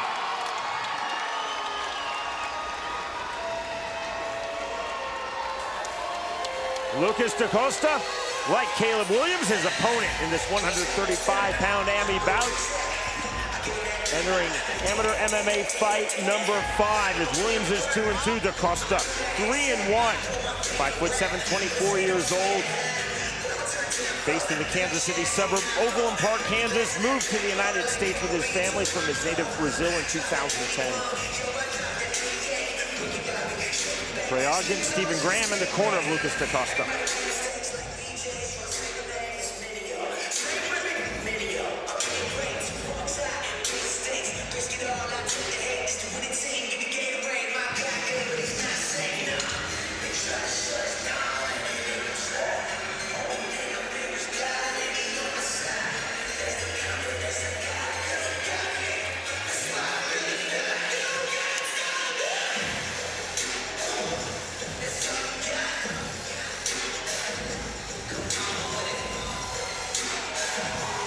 Bantamweights, Caleb Williams versus Lucas Da Costa. Our tale of the tape is presented by Jack Daniels. Make it count.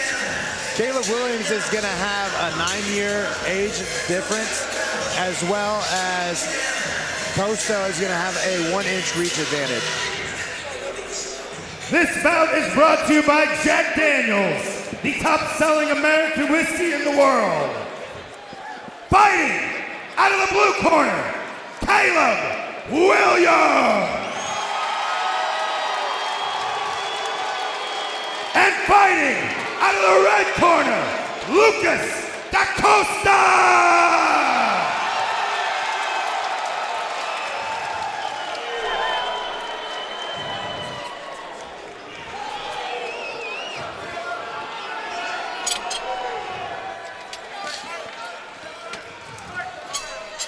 Call a fight from referee Mike England, round number 1. Our fight clock is presented by Hoy Excavating. Black and white trunks for Caleb Williams. Big shots landed by Caleb Williams. Black, white, and gold trunks for the Brazilian, now in Kansas, Lucas Da Costa. These amateurs tonight are in a hurry to get out of here. They must have something to do because they're wasting no time. Almost a side headlock position, generally very ill-advised in MMA, held by Caleb Williams. We talked about that earlier, Sean. It's really easy for Lucas to kind of come out the back and end up being able to throw him or get some sort of wrestling chance for going, right? A suplex is very common, or like a hip toss like we saw right there. Nicely done from Da Costa. That's why you really don't see headlocks in MMA. For some reason, it's very common in female MMA, though, Sean. It is. I wonder what that is. Looking for the slam. Good awareness from Williams, stood up. Big right hand out from Williams. Big lead hook. Da Costa in all sorts of trouble. Trying to regain, looking for the double leg. Thudding shots from Caleb Williams, That landed the right and the left. right on the button. That lead hook had some bad intentions and definitely rocked Lucas. Good on him to go for a takedown to kind of gather his wits. He was definitely hurt there. Nothing on the head kick from Da Costa. The separation. This looks like Williams exerted a lot of energy right now, and he's getting a little tired. Lucas was just jawing at him. Da Costa said, all day, baby, all day. Side kick from Da Costa. You just saw the big exhale from Caleb Williams. 125 remaining. Very entertaining round number 1. Da Costa needs to put something in front before he closes the distance, because Caleb is good at his range right here. He knows exactly where he's at all times, and he's staying out of the damage that Da Costa throws. Overhand right, now the left hand from Da Costa. That Pez dispenser Caleb's head back. That jab had some sting to it. It did. I think he was off balance though from the kick that made it look a lot worse than what it was. Good turn by Williams, now putting Da Costa's back against the fence. Again, there's that side headlock. And again, ill-advised, immediately to the back goes Da Costa. Rolling, looking for a leg lock. Clearing the legs now is Da Costa. Again, very active from the bottom is Caleb Williams, hunting for a triangle, looking for the up kick. That was a very dangerous way to get up by Williams, but right here is where we're going to see some power. Williams showing a lot of creativity in his game. Lucas having a hard time dealing with Caleb's forward pressure when he applies it. He's been stung a couple times with his back towards the fence, not really circling out. If I'm Caleb, that's where I'm keeping Lucas the rest of the fight. Absolutely. Costa coming forward with the right hand. Huge right hand from the Brazilian. And this right here is what we've seen in Lucas' past fights. Him just using his physicality and wearing on people. Almost a chest hold. And that's the end result. The chest hold from Williams. The takedown from Da Costa just before the bell that ends round number 1. Man, watching Williams get up right there, going to his corner, shows to me that he is tired. He exerted a lot of energy here on the grappling exchanges, on the punching exchanges. He's doing great when he's moving, putting everything together, but this hook right here against the cage is what dropped Da Costa. Da Costa has a great cardio right now, as you can see. He has been rocked, he has been tested, and you're seeing him slowly take advantage of this. I think this second round may turn the tides for Da Costa because Williams is tired. Caleb Williams with a cut on the bridge of his nose. See Da Costa's face relatively clean. Very back and forth first round.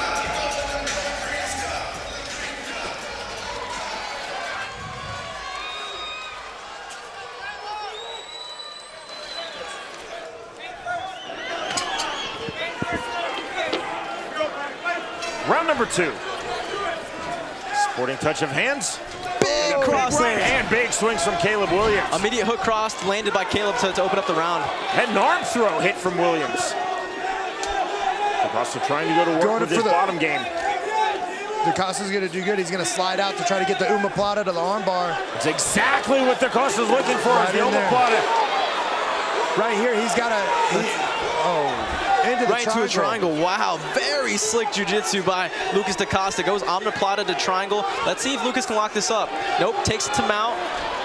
Now he's going for the arm.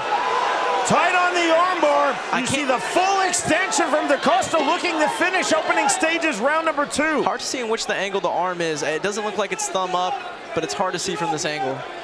No panic from Caleb Williams. They both are in this, like, this is a 50-50 position, yep. Who wants it more? You're going to see who gets on top. On the scramble, we're going to see high head win here. Whoever's head gets higher is going to win this scramble. And right now, they're kind of on an even plane. Lucas is looking to work up. Nice leg entanglement from DaCosta, now moving to top position. And right there, we just saw Lucas want to get up. We saw him want to win the scramble, so his head got on a higher level plane, and that's why he ended up on top and now into full mount. Full mount indeed for the Brazilian Lucas DaCosta. Flattening out Caleb Williams. 140 remaining round number 2. This is a really entertaining fight. The reversal from Caleb Williams. That was slick. Caleb Williams right here needs to keep that high pressure and keep throwing these punches. Baby punches to the head, to the body. But DaCosta's doing good on the bottom by using his hips to keep the space far so he could throw up a triangle again. That's exactly what Lucas DaCosta's looking for, the triangle. There's the awareness from Williams, popping his head free. DaCosta back to his feet. Williams staying tight. DaCosta now looking takedown, and he hits it with authority. DaCosta using a lot of energy right there to do the lifts. Will it be enough? It looks... Williams is adding more punches. Somersaulting through is Williams. Now back to his feet. DaCosta with the high knee in the right hand and the left. Good sense of urgency by Caleb Williams to look to get up. And these amateur fights are 3-minute rounds. You have to look to get up. If you spend most of the time on your back, you're losing the round. Level change on the entry for DaCosta. 35 seconds remaining round 2. Williams trying to sit to a guillotine here. Doesn't look like he has it. Looks like Lucas is going to undo the hands and end up on top here. It's just the one hand in, even though it was under the chin of DaCosta. DaCosta pulling his head free. Knee on belly, knee slide pass. Nearly full mount now for Lucas DaCosta. 15 seconds remaining round number 2. Back and forth we go in the FAC cage. Right hand now from Lucas DaCosta. Another big right hand. Williams with a face wash trying to defend. DaCosta staying heavy. And that is the end of round number 2. And right here is exactly how I figured it was going. DaCosta has a little bit more cardio in the tank. As you see, he's adding these wrestling scrambles, which Williams is trying to figure out different ways to stop the wrestling hanging on. But DaCosta's doing a great job of adding the punches and keeping the flow going. That's taxing Williams' gas tank. Costa's not going one hard for his submissions, not going one hard for the punches. He's just taxing him. In this round, we're 1-1. Third round's gonna tell us who really wants it, who's gonna be the victor. I'm excited for this next 3 minutes.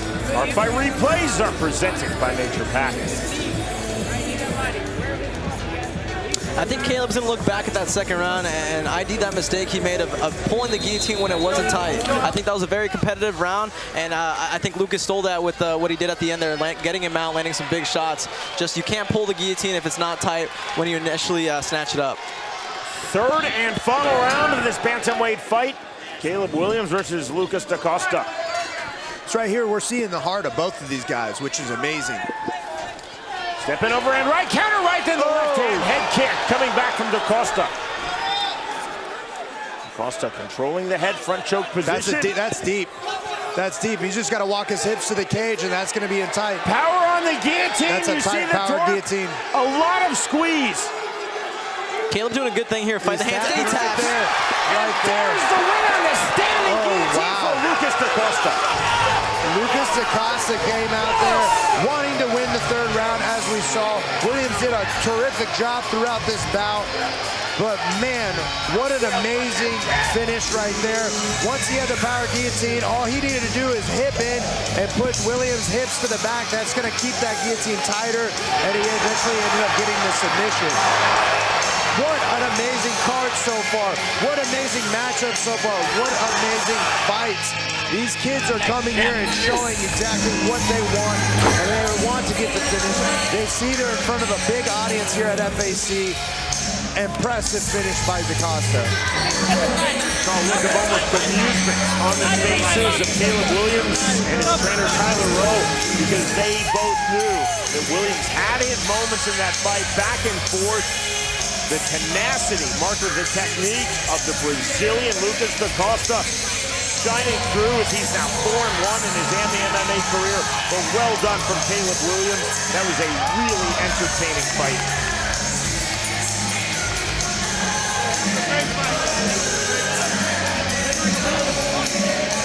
All right, ladies and gentlemen, this bout has ended. 24 seconds into the third round. Your winner by tap out, guillotine choke, out of the red corner, Lucas da Costa! Let's go! Martial arts marathon, we're here all day! Ladies and gentlemen, I'm joined here by the winner, Lucas da Costa. Wow, what a scrap. A 3-round banger. What's going through your head right now? Man, I'm just happy, man. I'm really happy. I'm thankful for my coaches, everyone that came out to support. Thank God, man. It was a tough fight, but hey, we get it done. Either way. Early in the fight, you got hit with some pretty big shots in that first round. What was going through your head at that point? Man, all I could hear was his voice. If you get hit, clinch, take the motherfucker down, and beat him up. You did just that. What's next for you, Lucas da Costa? Hey, anyone can get it. Anyone can get it. Ladies and gentlemen, Lucas da Costa! It is presented by Jack Daniels. Make it count to Lucas da Costa, with Trey Ogden and Stephen Graham all smiles in the red corner of Lucas da Costa. And not without adversity. That was a quality win, getting the standing power guillotine to finish. The winner, by way of third-round submission, Lucas da Costa defeats Caleb Williams. 3 more AMI fights remaining as you're with us on MMA Futures. Just over 90 minutes from now, our main card will begin. 9 fights in total, all pro bouts. FAC 12, you can see it live on UFC Fightpass. Very intriguing co-main event, set at 135 pounds. Both fighters feel that a win will propel them to a contract in the UFC. Jose Alday versus the former 2-time Bellator bantamweight champion Eduardo Dantas. You will see it on UFC Fightpass. 3 more AMI bouts coming your way. Up next, Michael Banks versus Mike Murray. That will be followed by James Floyd versus Junior Escobar. And our 9th and final amateur bout of FAC 12. Gene Zarbano versus Alejandro Gomez. We send it back to Jason Nivens. All right, ladies and gentlemen, how we doing, yeah? Let's bring out our next fighters. First up, out of the blue corner, Michael Banks.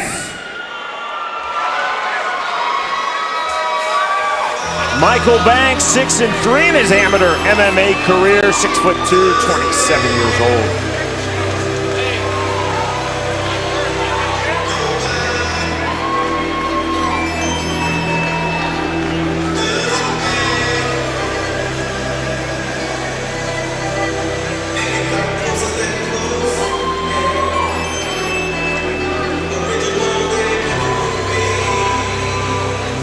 Hug from Strikeforce and Bellator veteran, Rudy Bears.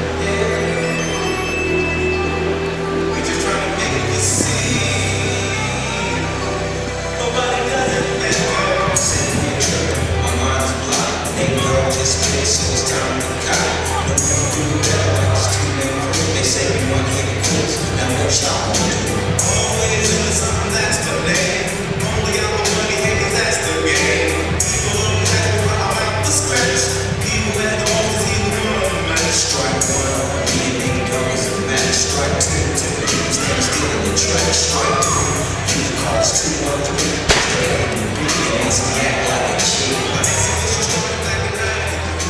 And his opponent this afternoon, fighting out of the red corner, Mike Murray.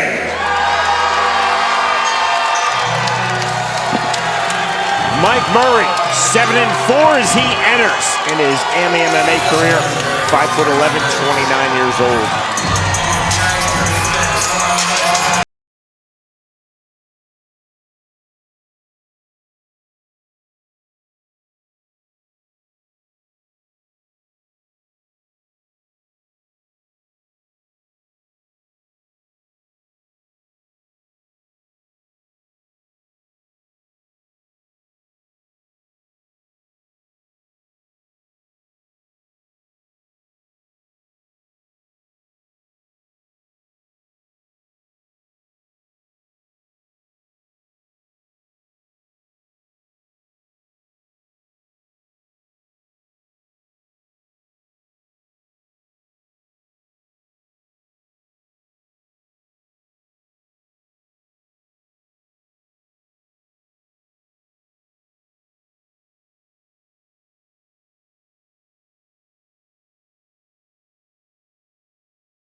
This lightweight bout is brought to you by Hoy Excavating, building communities and providing construction services for over 20 years. Fighting out of the blue corner, Michael Banks. And fighting out of the red corner, Mike Murray.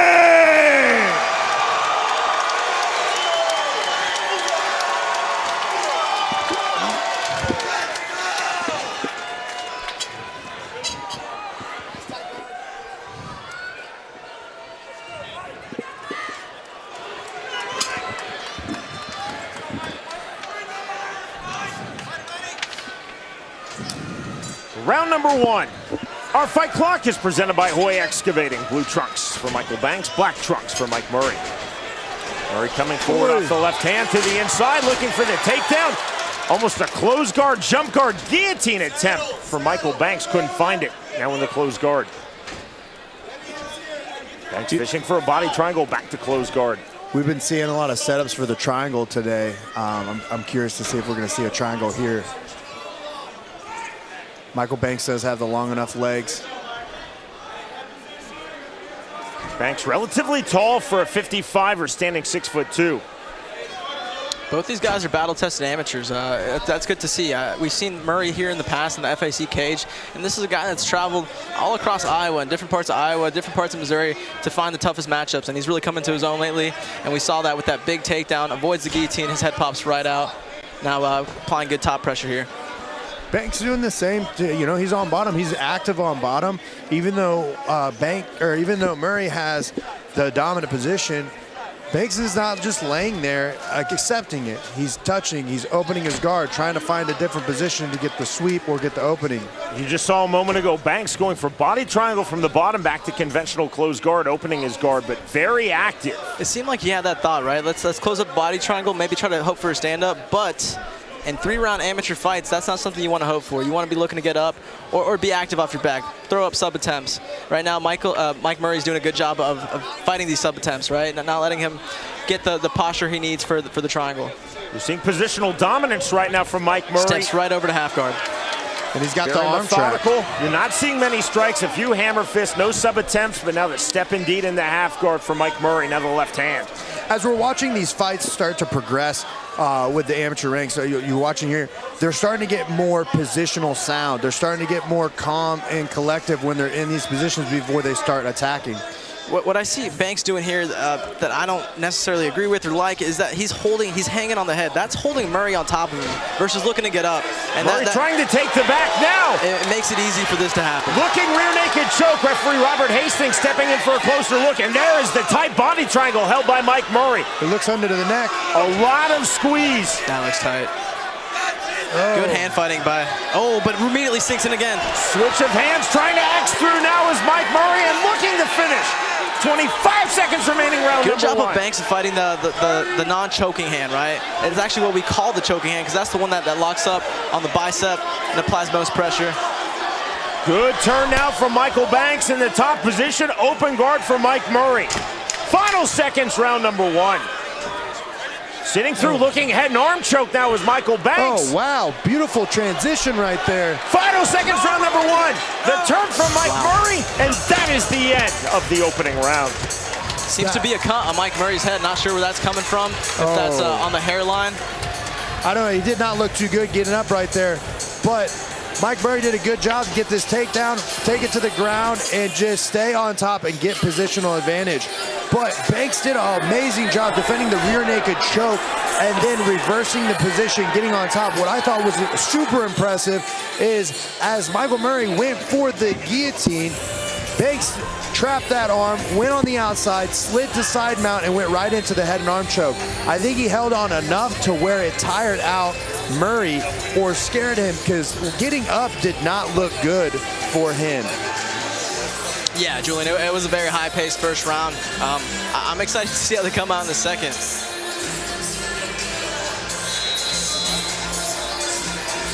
Just heard the seconds out whistle, set for round number two. Good composure by Banks to not really panic when he had his back taken. Fought the hands real well, and this is why I love the sport, right? How the tables turned pretty quick. He ended up on top, almost sinking a submission himself. Yeah, that's the best part about our sports. At any given moment, the tables can turn. And these guys are doing a phenomenal job right now. They're showing their battle-tested expertise. Immediately a shot, takedown hit by Michael Banks. It's out round number two. Nicely done on this switch from Mike Murray, now looking front choke. Way not to settle by Mike Murray. Oh, that guillotine looks tight. Nasty. Very tight on the guillotine. He's tapping on the right side. There's the tap. Wow. And that is the win in lightning strike fashion in round number two from Mike Murray. That was fast, that was beautiful. Right when Banks did exactly what he needed to do, change the pace, going for the takedown right off the bat. But when he went there, it got compromised, and Murray got that beautiful guillotine. And when he slid in that choke, it was tight immediately. Mike Murray got taken out at the start of the round, but he didn't settle. He immediately scrambled, locked in this choke, and we see the tap. You see the tap with the right hand. Again, that's on the far side for referee Robert Hastings. You see the position of Hastings. Now he sees the tap, but it was first recognized by Mike Murray. Almost surrealistically, Julian, looking over to Hastings saying he's tapping, then recognized by referee Robert Hastings. Indeed, no dispute, no argument from Michael Banks. Clean tap, clean win for Mike Murray, now 8-4 in his MMA career. Yeah, that was amazing by both the guys, but it was very difficult, like you said, for Hastings to be able to see the tap because it was close to the cage. He was staying low to making sure that the choke wouldn't put Banks out. And again, an impressive, quick, fast submission by Michael Murray.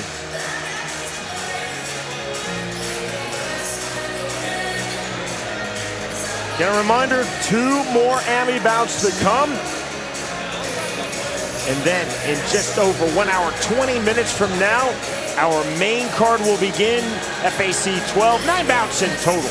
You can see it live on UFC Fightpass. Here's Jason Nivens. Alrighty, ladies and gentlemen, this bout has ended. 19 seconds of the second round. Your winner by tap out, guillotine choke, out of the red corner, Mike Murray!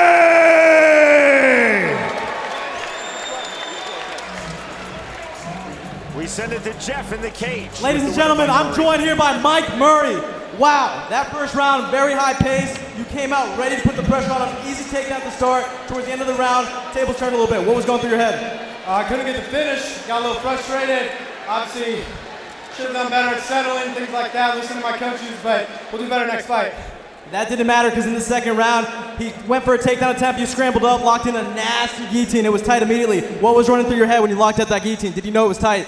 Yeah, I saw that neck and I thought, man, this is gonna do it right here. So, I mean, that's what we train for, right? Mike, you have over 12 amateur fights. You're battle tested. When are we seeing that jump to the pro ranks? Whenever my coach tells me it's time, but until then, I'm just here every day training and trying to get better. I think that time is soon. Ladies and gentlemen, Mike Murray!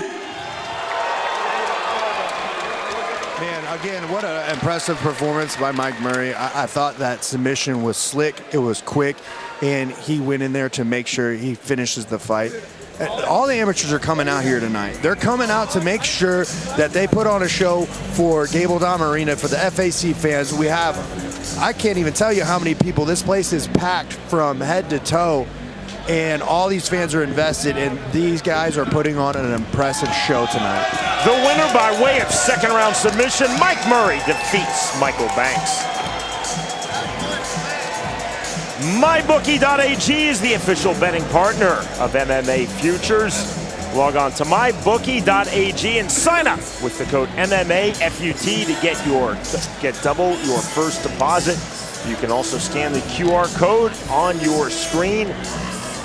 Look ahead to the Super Bowl. Look ahead to UFC 271 and think MyBookie.ag.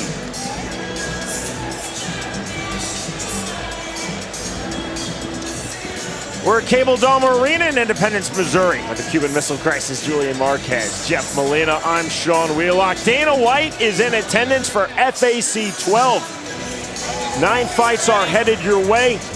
We begin 5 p.m. United States Canadian Central Time.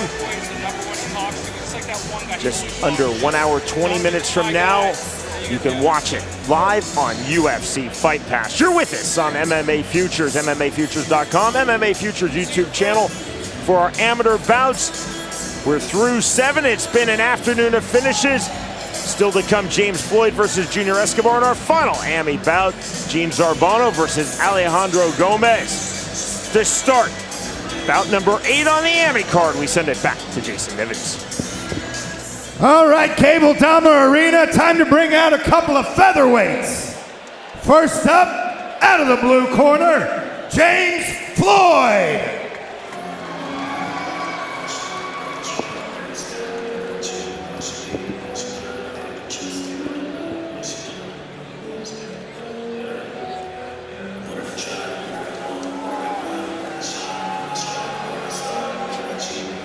James Floyd enters 7-1 in his amateur MMA career.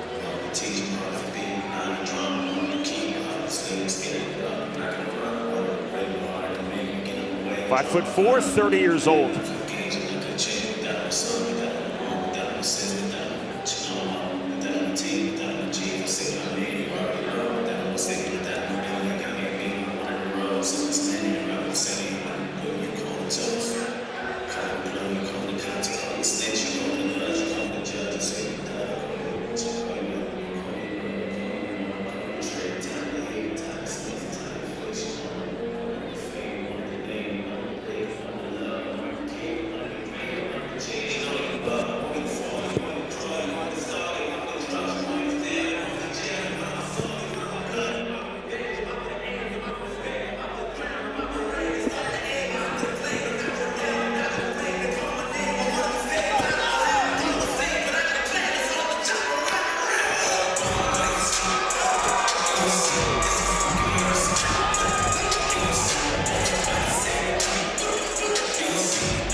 And his opponent this afternoon, out of the red corner, Junior Escobar.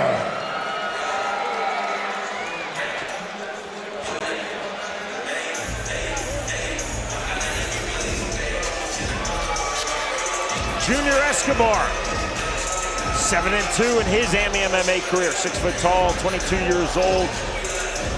Now based in Storm Lake, Iowa, moved to the United States from his native Cuba 5 years ago. And draped in the flag of his native Cuba as he enters this bout. More of the same that we saw in the last fight. Battle-tested amateurs. This is what you want to see. Rank up that experience as an amateur. That way when you go pro, those losses don't matter and you're experienced and you're battle-tested. I say that a lot, but it's very important in the pro ranks. Junior Escobar is 7-2, so 9 amateur fights. James Floyd at 7-1 with 8 amateur fights. This is what you want to see from these amies.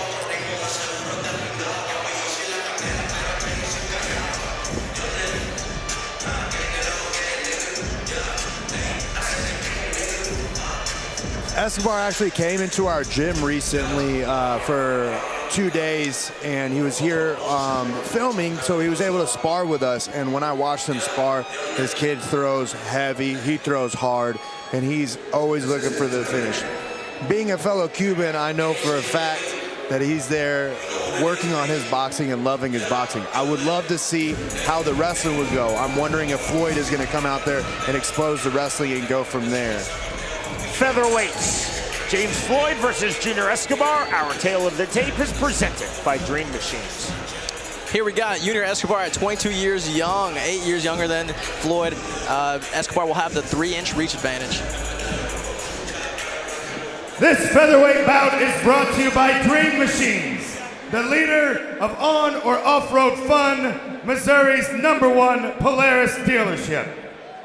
Fighting out of the blue corner, Junior Escobar!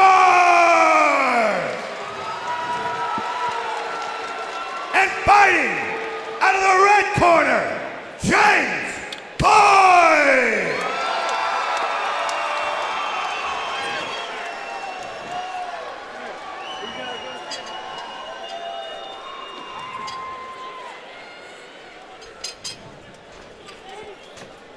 Final instructions from referee Mike England. Round number 1. Black trunks as you see for both fighters. Blue glove tape for Junior Escobar. Red glove tape for James Floyd. Tall striking stance from Junior Escobar accentuates his height advantage against 6 foot tall to Floyd's 5'4". You can see the experience in Escobar striking with these subtle feints. He's trying to make reads, big cross. There's the right hand, Julian, that you were alluding to from Junior Escobar. No windup, just throws it straight. That was nice. Yeah, you know, that's the first thing you didn't mention this earlier, is that a lot of these amateurs haven't used a lot of feints, where Escobar has used a lot of feints. Escobar actually looking for a chest hold, now looking for the single. Collapsing to the double now is James Floyd, and he hits the takedown. I think that's going to be the tale of this fight, is Escobar trying to take, or sorry, excuse me, Floyd trying to take this fight to the mat, to the ground, and Escobar trying to keep it on the feet. You know, Escobar needs to get his back to the cage and use that cage to get up. You know, Floyd's doing a great job keeping the top pressure, and I do think this is exactly where he should do. Keep heavy on top, add little punches, and score some points. Half butterfly guard from Junior Escobar. Right hand to the body from Floyd. Short right to the head from Escobar. Bigger right hand to the body from James Floyd. Floyd tucking his forehead into the chest of Junior Escobar. Staying tight, staying compact from top position. So you see Escobar is trying to sit here and strike from his back. He needs to use his feet to get up. Like, you have to get up. We have 1 minute and 30 seconds left. In order to win these short rounds, these shorter rounds, you have to make an impact. Right now, this is not winning you the fight. That's a great point, Julian. Three-minute rounds, you have to work. You can't be sitting on your back. Use those short little shots to disrupt your opponent, make a move, and that'll help you get up to create the space. But right now, we're just seeing Escobar content to lay on his back. Well, we saw it earlier in Dylan's fight, where he was on his back trying to play jiu-jitsu, and then those punches added up, and he ended up getting, finished. Where here it could be the same thing. If he keeps playing on the back, Floyd can land these big punches, and it can change the tail. Floyd trying to step over, unsuccessful. Escobar staying extremely active on his back, really negating any ground and pound attempts from James Floyd. And Floyd doing a good job of following the hips, right? It's really hard to throw up an armbar when someone's stacking your hips or following your hips like that. Same with the triangle. He's doing a good job of staying educated here, right? Keeping his hands on the inside, landing short little shots to stop the stand-up from the rough. Good wrist control from the bottom as well for Junior Escobar, but credit James Floyd holding this top position. Final seconds remaining, round number 1. Floyd remaining heavy. Cupping the head, single collar tie from this top position on the ground. Big right hand from Floyd and another now to the body. And that is the end of round 1. So that was a good round for Floyd. Floyd did that. He got clipped at the beginning from Escobar, got dropped, realized I need to take this to the ground. He rushes the cage, goes for the takedown, gets the takedown, and stays on top. He doesn't do anything crazy, he doesn't do anything wild. He stays positionally sound, adding the points, taking away the stamina, and making the frustration build up on Escobar. Well, Escobar on the other side needs to battle his way to stand up, because you saw at the end of that round, Floyd started landing those big, powerful punches, and a couple of those you can only take, and it could alter the round and get the finish early.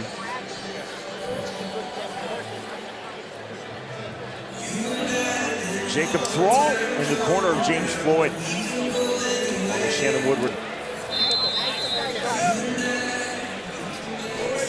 Continues to fill up here at Cable Dahmer Arena.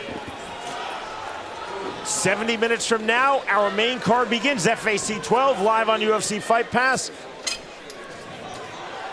Round number 2 upon us. Fight number 8 of 9, AMI MMA bouts on this stacked prelim card.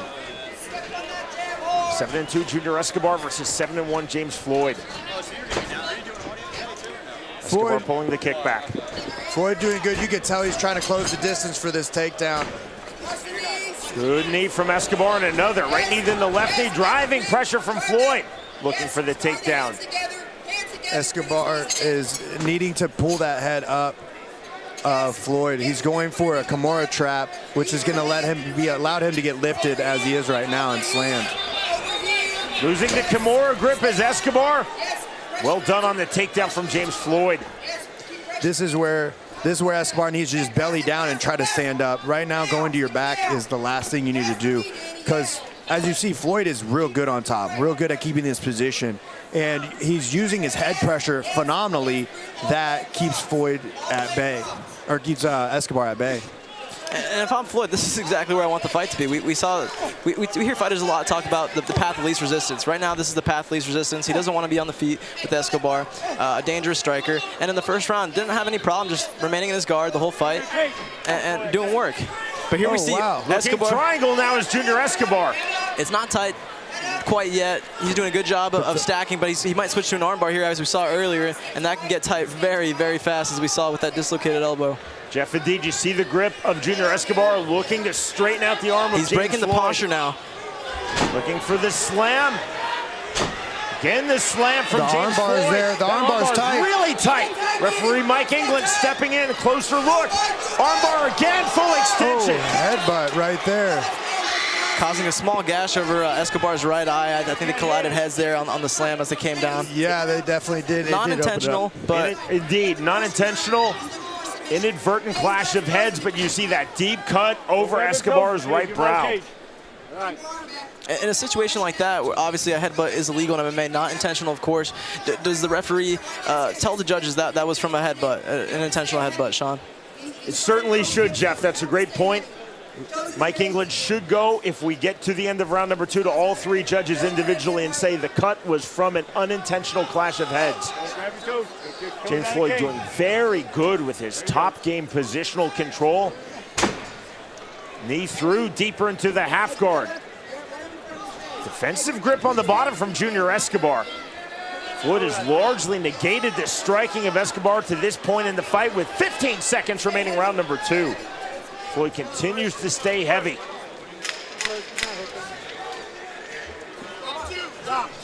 Floyd knee on belly, right hand, and another right hand. Right to the body, and another from James Floyd, and we move to the 3rd and final round. Again, right there, Escobar is feeling like he could get these submissions. He's throwing up the submissions when he's on the ground, but that is not what you need to do. Your submission game is good, but Floyd has a better defensive game.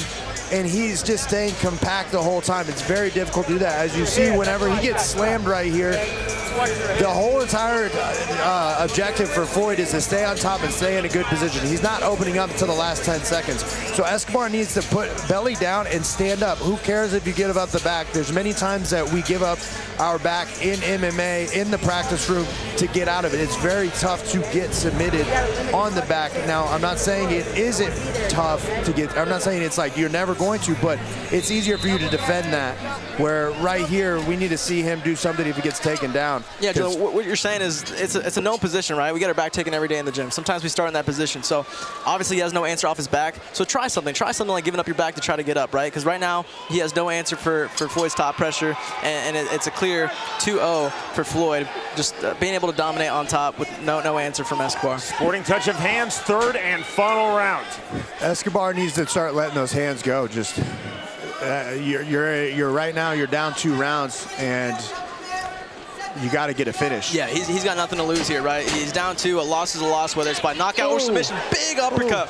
Good timing. Time level change there. Threw a rear uppercut, excuse me, and kind of hit the side of Floyd's head there. Body kick, toes extended. Then with the right leg on the body kick from Escobar. He's doing good right now. Escobar clearly wants this outside to mid-range. Floyd wants the pocket and in. Good timing on that knee right there. Just barely missed the head and hit the shoulder. Oh, and head kick right there by Escobar. Again, and Escobar there it is. right Big in shots. another. The takedown's coming soon. If Floyd, big overhand lands. Counter right hand. Oh, that wobbled him. This is where Floyd wants. Floyd looking for the takedown and he hits it. Wow. They both were rocked there. Great exchanges there. Normally, it's illegal for amateurs in the state of Missouri to knee. However, since both these guys have so many fights, it was agreed upon both parties to allow knees to the head, which in my opinion is good for Escobar, right? Try to time the takedowns with the knee. And as we saw earlier, he threw a rear up. I like those knees and rear uppercuts to stop the takedowns, but here we see Escobar on his back. Indeed, these are advanced AMIs. This is bout number 10 for Escobar, bout number 9 for Floyd. Trying to explode out, nearly giving his back. Nicely done by Escobar, though, keeping his composure, his balance back to his feet. Now putting Floyd's back against the cage. Escobar needs to break away and just let the hands go to be able to get this victory. These boys are throwing with leather. Good right hand from Escobar. Level change again. Sprawl from Escobar. Did well to defend that. Driving pressure from Floyd, putting Escobar's back against the cage. Big knee from the Cuban. Oh, that hurt. Escobar right hand. That hurt the body. That knee hurt the body of Floyd. Escobar's doing good right here. You got to put the knee in. He's just add a knee and he's going to do good. From Escobar. Floyd circling out, looking to counter with the right. Knee again from Junior Escobar. It's the body. Oh. Uppercut. Low shot from Floyd. Escobar has to disengage here. He's down 2 rounds, clearly winning this fight, or excuse me, clearly winning this round. He needs a finish here. He does, and it's exciting right now because these boys are giving it all. Escobar could come back. We could have a Cinderella story right here. And he's going, right hand from Escobar, right hand from James Floyd. Floyd lands again. Escobar with the gamemanship, waving him on. Not a bad idea, right? Try to get Floyd a little in his head and try to overcommit so he can land a big shot. Knee again, right hand just off the mark from Escobar. Floyd from the southpaw stands. Big that knee. lands flushed in the right hand from Escobar. Another. Oh, wow. This is from Floyd. Beautiful wrap. That ends a phenomenal fight. That's a fight right there. I love that round right there. Round of the night. These boys were giving it back and forth, wobbled on both sides. I cannot tell you how exhilarating it was to watch that as a fan, as a commentator. You didn't know if Escobar was going to come back. You didn't know if Floyd was going to go out. But, man, these guys are putting it on the line, showing that they belong in this octagon, and they could. Incredible fight.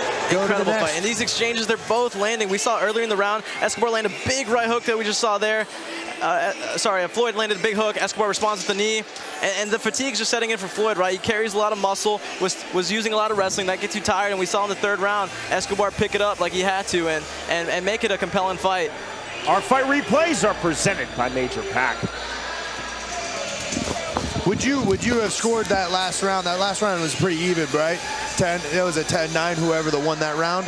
Definitely for me, Julian. Not at 10-8, at 10-9, because 10-9, you're looking at who's winning the round. 10-8, you're looking at the 3Ds. Damage, domination, duration. Yeah, so, I mean, it looks like Floyd has won this fight with the first 2 rounds. That 3rd round, it's a toss-up, but I do love seeing Escobar pushing it all the way for that, you know. He's going to be able to look back at this film and improve his game for later on, as well as Floyd. Floyd knows what he could do a little bit better.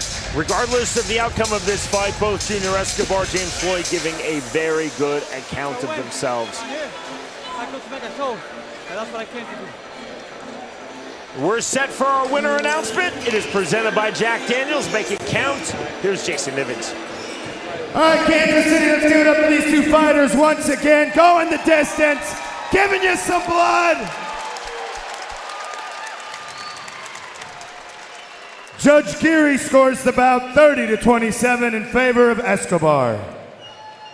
Judge Miller scores the bout 29-28 in favor of Floyd. Judge Swanberg scores the bout 29-28. Your winner in a split decision, out of the red corner, Danny Floyd!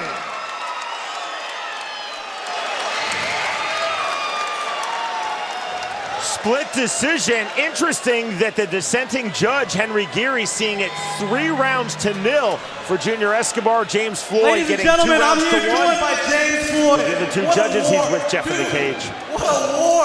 Incredible fight. You had the crowd on its feet. What's going through your head right now? Hey man, I mean, coming into this fight, I knew Escobar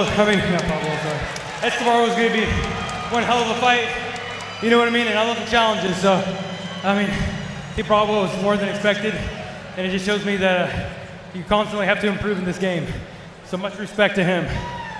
Floyd, at 30 years young, a battle-tested amateur, you have fights dating back to 2012. I was in high school in 2012. When are we seeing you jump to the pro ranks, brother? You know what? Right now I'm just letting God lead my path. And I'll take it day by day and fight by fight. There you have it, ladies and gentlemen. What a war! Give a hand to James Floyd! Man, what an impressive fight. What a great co-main for the amateurs. These boys went out there, they gave you a show. They both showed that they belong in the amateur rank, or they belong into the professional ranks. Right there was a good test for both these guys. It was exciting to watch. I am excited for this next matchup. The winner by way of split decision, James Floyd defeats Junior Escobar. Up next, our 9th and final amateur bout of this FAC 12 prelims card on MMA Futures. And then, just under 1 hour from now, our main card will begin. 9 pro bouts. FAC 12 coming to you live on UFC Fightpass. Our main event is for the currently vacant Fighting Alliance Championship featherweight title. TJ Britton versus the undefeated Isaac Dolgarian. Again, that 9-bout main card begins in just under 1 hour from now. You can watch it live on UFC Fightpass. Hey, bud.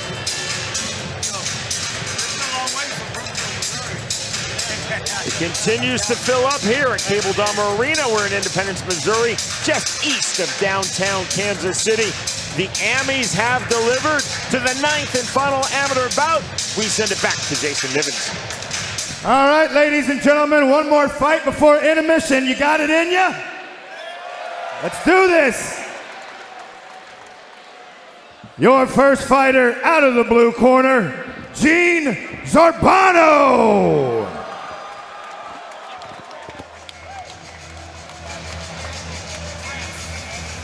'21-year-old Gene Zarbano, 5'10", very tall for a 35er. Enters at 7-0 in his amateur MMA career.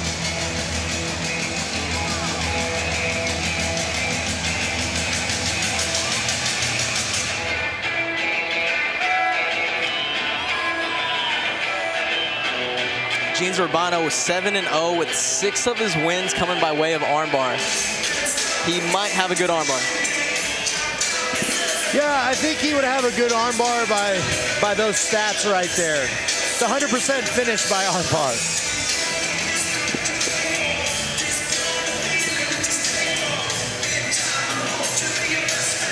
In the corner of Gene Zarbano, one of the Midwestern MMA pioneers, Derek Ripley. Let's give some flowers to Derek Ripley. He's been around the game, especially here in Kansas City, for a very long time.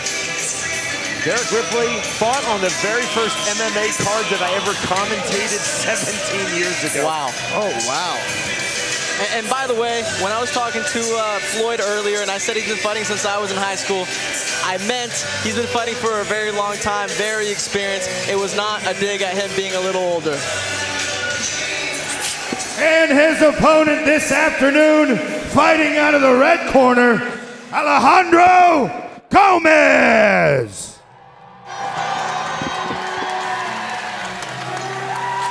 Alejandro Gomez is under Trey Ogden. He's belted there. He's the GM. He's fought into this FAC banner multiple times. This is a great main event for the amateur ranks. Both these guys could definitely switch to the pro level. Both these guys have exceptional jiu-jitsu. So now we're just going to see a lot more. If the jiu-jitsu doesn't work, who's going to have the better striking? If both of them don't work as well, who's going to have the better cardio? And then we're going to see who wants it more. Alejandro Gomez, 5-0, 5'6", 23 years old. We got 5-0 versus 7-0. Gomez, all his fights have come by way of finish. He's a finisher at heart. He's nasty in there. He's looking to finish the fight at all times and at all costs.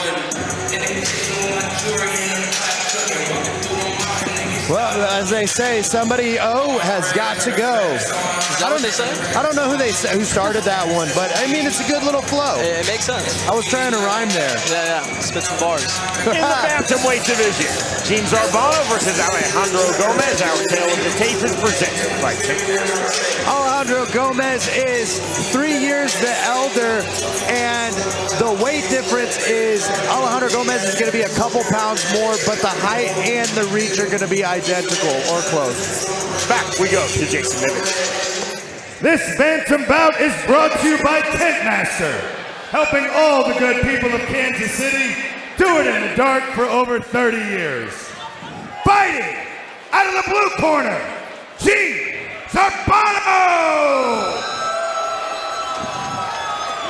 And fighting out of the red corner, Alejandro Gomez!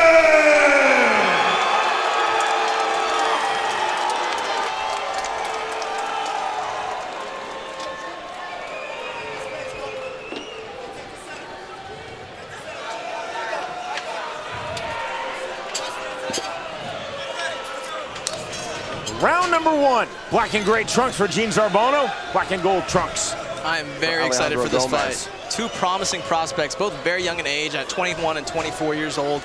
Both these guys have a lot of potential. We can see both these guys in the UFC some days. One day we'll look back and say we saw these guys fight in this cage, but big caught kick, throws him down. Landing some good kicks here. It was the rear teeth that was caught. The takedown from Gomez. Zarbano back to his feet. Gomez inside heavy pressure. Short right hand from Zarbano. Gomez is just a bull in there. He is literally just trying to overpower and just own the center of the cage, own the octagon. Whereas you see...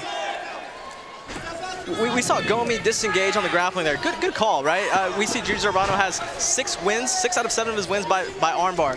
Yeah, let's not engage in the ground here, and let's do what he's been successful in so far in this fight, which is keep it on the feet and land big strikes. Outside kick from Zarbano. Gomez on the side kick. Outside kick, nothing there for Alejandro Gomez. Man, Zarbano is very calm right here, doing everything correct. Beautiful level change by Alejandro Gomez. Just timed it right. Gene came in with some big strikes, kind of putting his shoulders in front of his hips, overcommitting to his shots, which made the takedown with the level change very simple, or easy, excuse me, for Alejandro Gomez. Gomez into the half guard of Gene Zarbano. Again, right here, Zarbano, you could tell, has a lot of jiu-jitsu experience on his back, and he's playing this jiu-jitsu side. Whereas Gomi's trying to keep the pressure. I like to see Zarbano use those sweeps, use those legs. Oh, going in for a leg lock. I like to see him use it to get up and to get out of this position. We saw the up kick from Zarbano. Again, that's legal because Gomez is not grounded. Big shot from the top. He has all the posture in the world to land a big shot here. Right hand again from Gomez. Gomez looking to time the entry off of the right hand. See, right there, like I said, jiu-jitsu in MMA is very, very subtle. You don't want to use it to sit there and play and guard, play heel hooks or anything like that, where, as you saw, Gomez is landing heavy shots. And what we saw earlier in the fight, what we saw earlier in the fight was Gomi stand up from guard, right? That's where Gene is dangerous with those arm bars, those triangles, the long, lengthy, those limbs of his. He's able to get submissions. But from half guard, he wants to stay on top here. There's no submission attempts that can be thrown up here. I mean, there is, but kick to a down opponent. Grounded opponent recognized immediately by referee Robert Hastings, who calls time. Here come the boos. Yeah, that one right there, I don't know if it landed. I didn't see it. It looked like it nicked, but it definitely was a downed opponent. You know, there's a lot of adrenaline right there. I don't think it was intentional. I think it was heat of the moment. But as a fighter, you are in command of all your strikes, right? You are in charge. It's your responsibility to not throw illegal strikes, and that was an illegal strike. As you see, time called here by referee Robert Hastings. Here on the replay, let's see if that lands. Ooh. Just a toe catch, it looks like. Yeah, hard to see from that angle how flush it was. Maybe it was just a toe. Maybe it was a couple toes. But either way, it's illegal. Yeah, either way, you know, he's a downed opponent, and Gomi needs to, you know, he needs to calm down in there and not try to go for the kill in that sense. Where Zarbano is, you know, collecting his thoughts and everything. But I would like to see when this progresses, Zarbano to not play the ground game. We'll see if Hastings takes a point, and he's going to. 1 point deduction to Alejandro Gomez for that illegal kick to the head of Gene Zarbano, who was grounded. It did not matter the impact. If any part of the foot or shin or knee lands, then that is the foul. Hastings did not have to take a point. It was at his discretion, but he chose to do so. Yeah, with 15 seconds left in this fight, I don't believe this is enough for a 10-8 round. So this isn't even. Oh, big head kick lands. I spoke too soon. Rolling for the leg lock. Back take now standing from Zarbano. Final seconds of round number 1. What a chin on Zarbano. That was a flush head kick.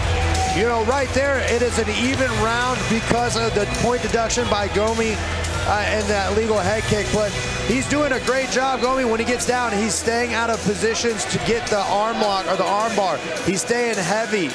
And as well as I want to see Zarbano utilize his sweeps, utilize his jiu-jitsu to get up. I think the striking, he's comfortable in it. He's a longer fighter. He can use the ability to land those punches to get on top or to get a takedown, but he's playing too much off his back. As Gomez needs to continue being the aggressor, continue being the bull, because I think it's throwing out Zarbano's game.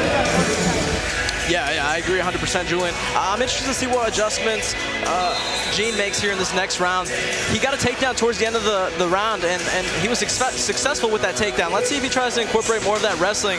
He's got long limbs. It's easy for him to lock his arms around his legs on a takedown on the fence. Let's see if he tries to do that this round. Again, the 1 point deduction issued to Alejandro Gomez for the illegal kick to the head of Gene Zarbano as he was grounded. So perhaps a 9-9 round. We start round number 2. There's the teep again from Zarbano. Fainting on the rear teep. See the smear of blood on the face of Zarbano. If I'm in Zarbano's corner, I'm telling him just to touch Gomi here. Just touch him. Don't overcommit on any shots. We saw in the first round him overcommit, and all Gomi had to do was change his level, and the takedown just came, right? He didn't have to drive his feet or anything because Gene was already on his back just from the level change itself. Gomez with the right hand on the entry. Straight right, then the left hand from Alejandro Gomez. Counter right hand, spinning back fist.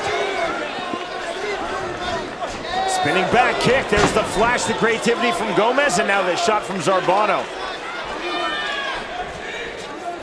Looking to collapse the knees. Back to the single attempt now for Zarbano.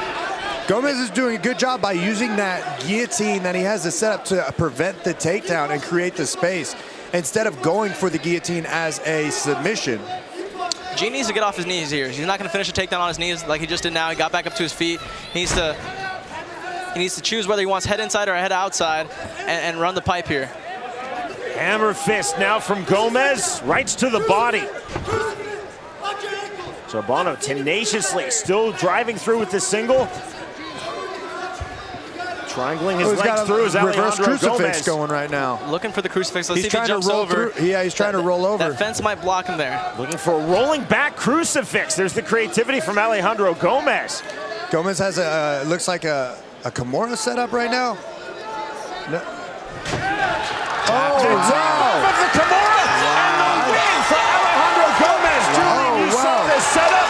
The quick crank on the Kimura, and Gomez with the victory. Now 6-0 as an AMI in mixed martial arts. That was impressive, especially for a guy, you know, both these guys had, you know, not lost at all. Both of them have high-level jiu-jitsu credentials. And that position was such a very awkward position that was set up by the crucifix.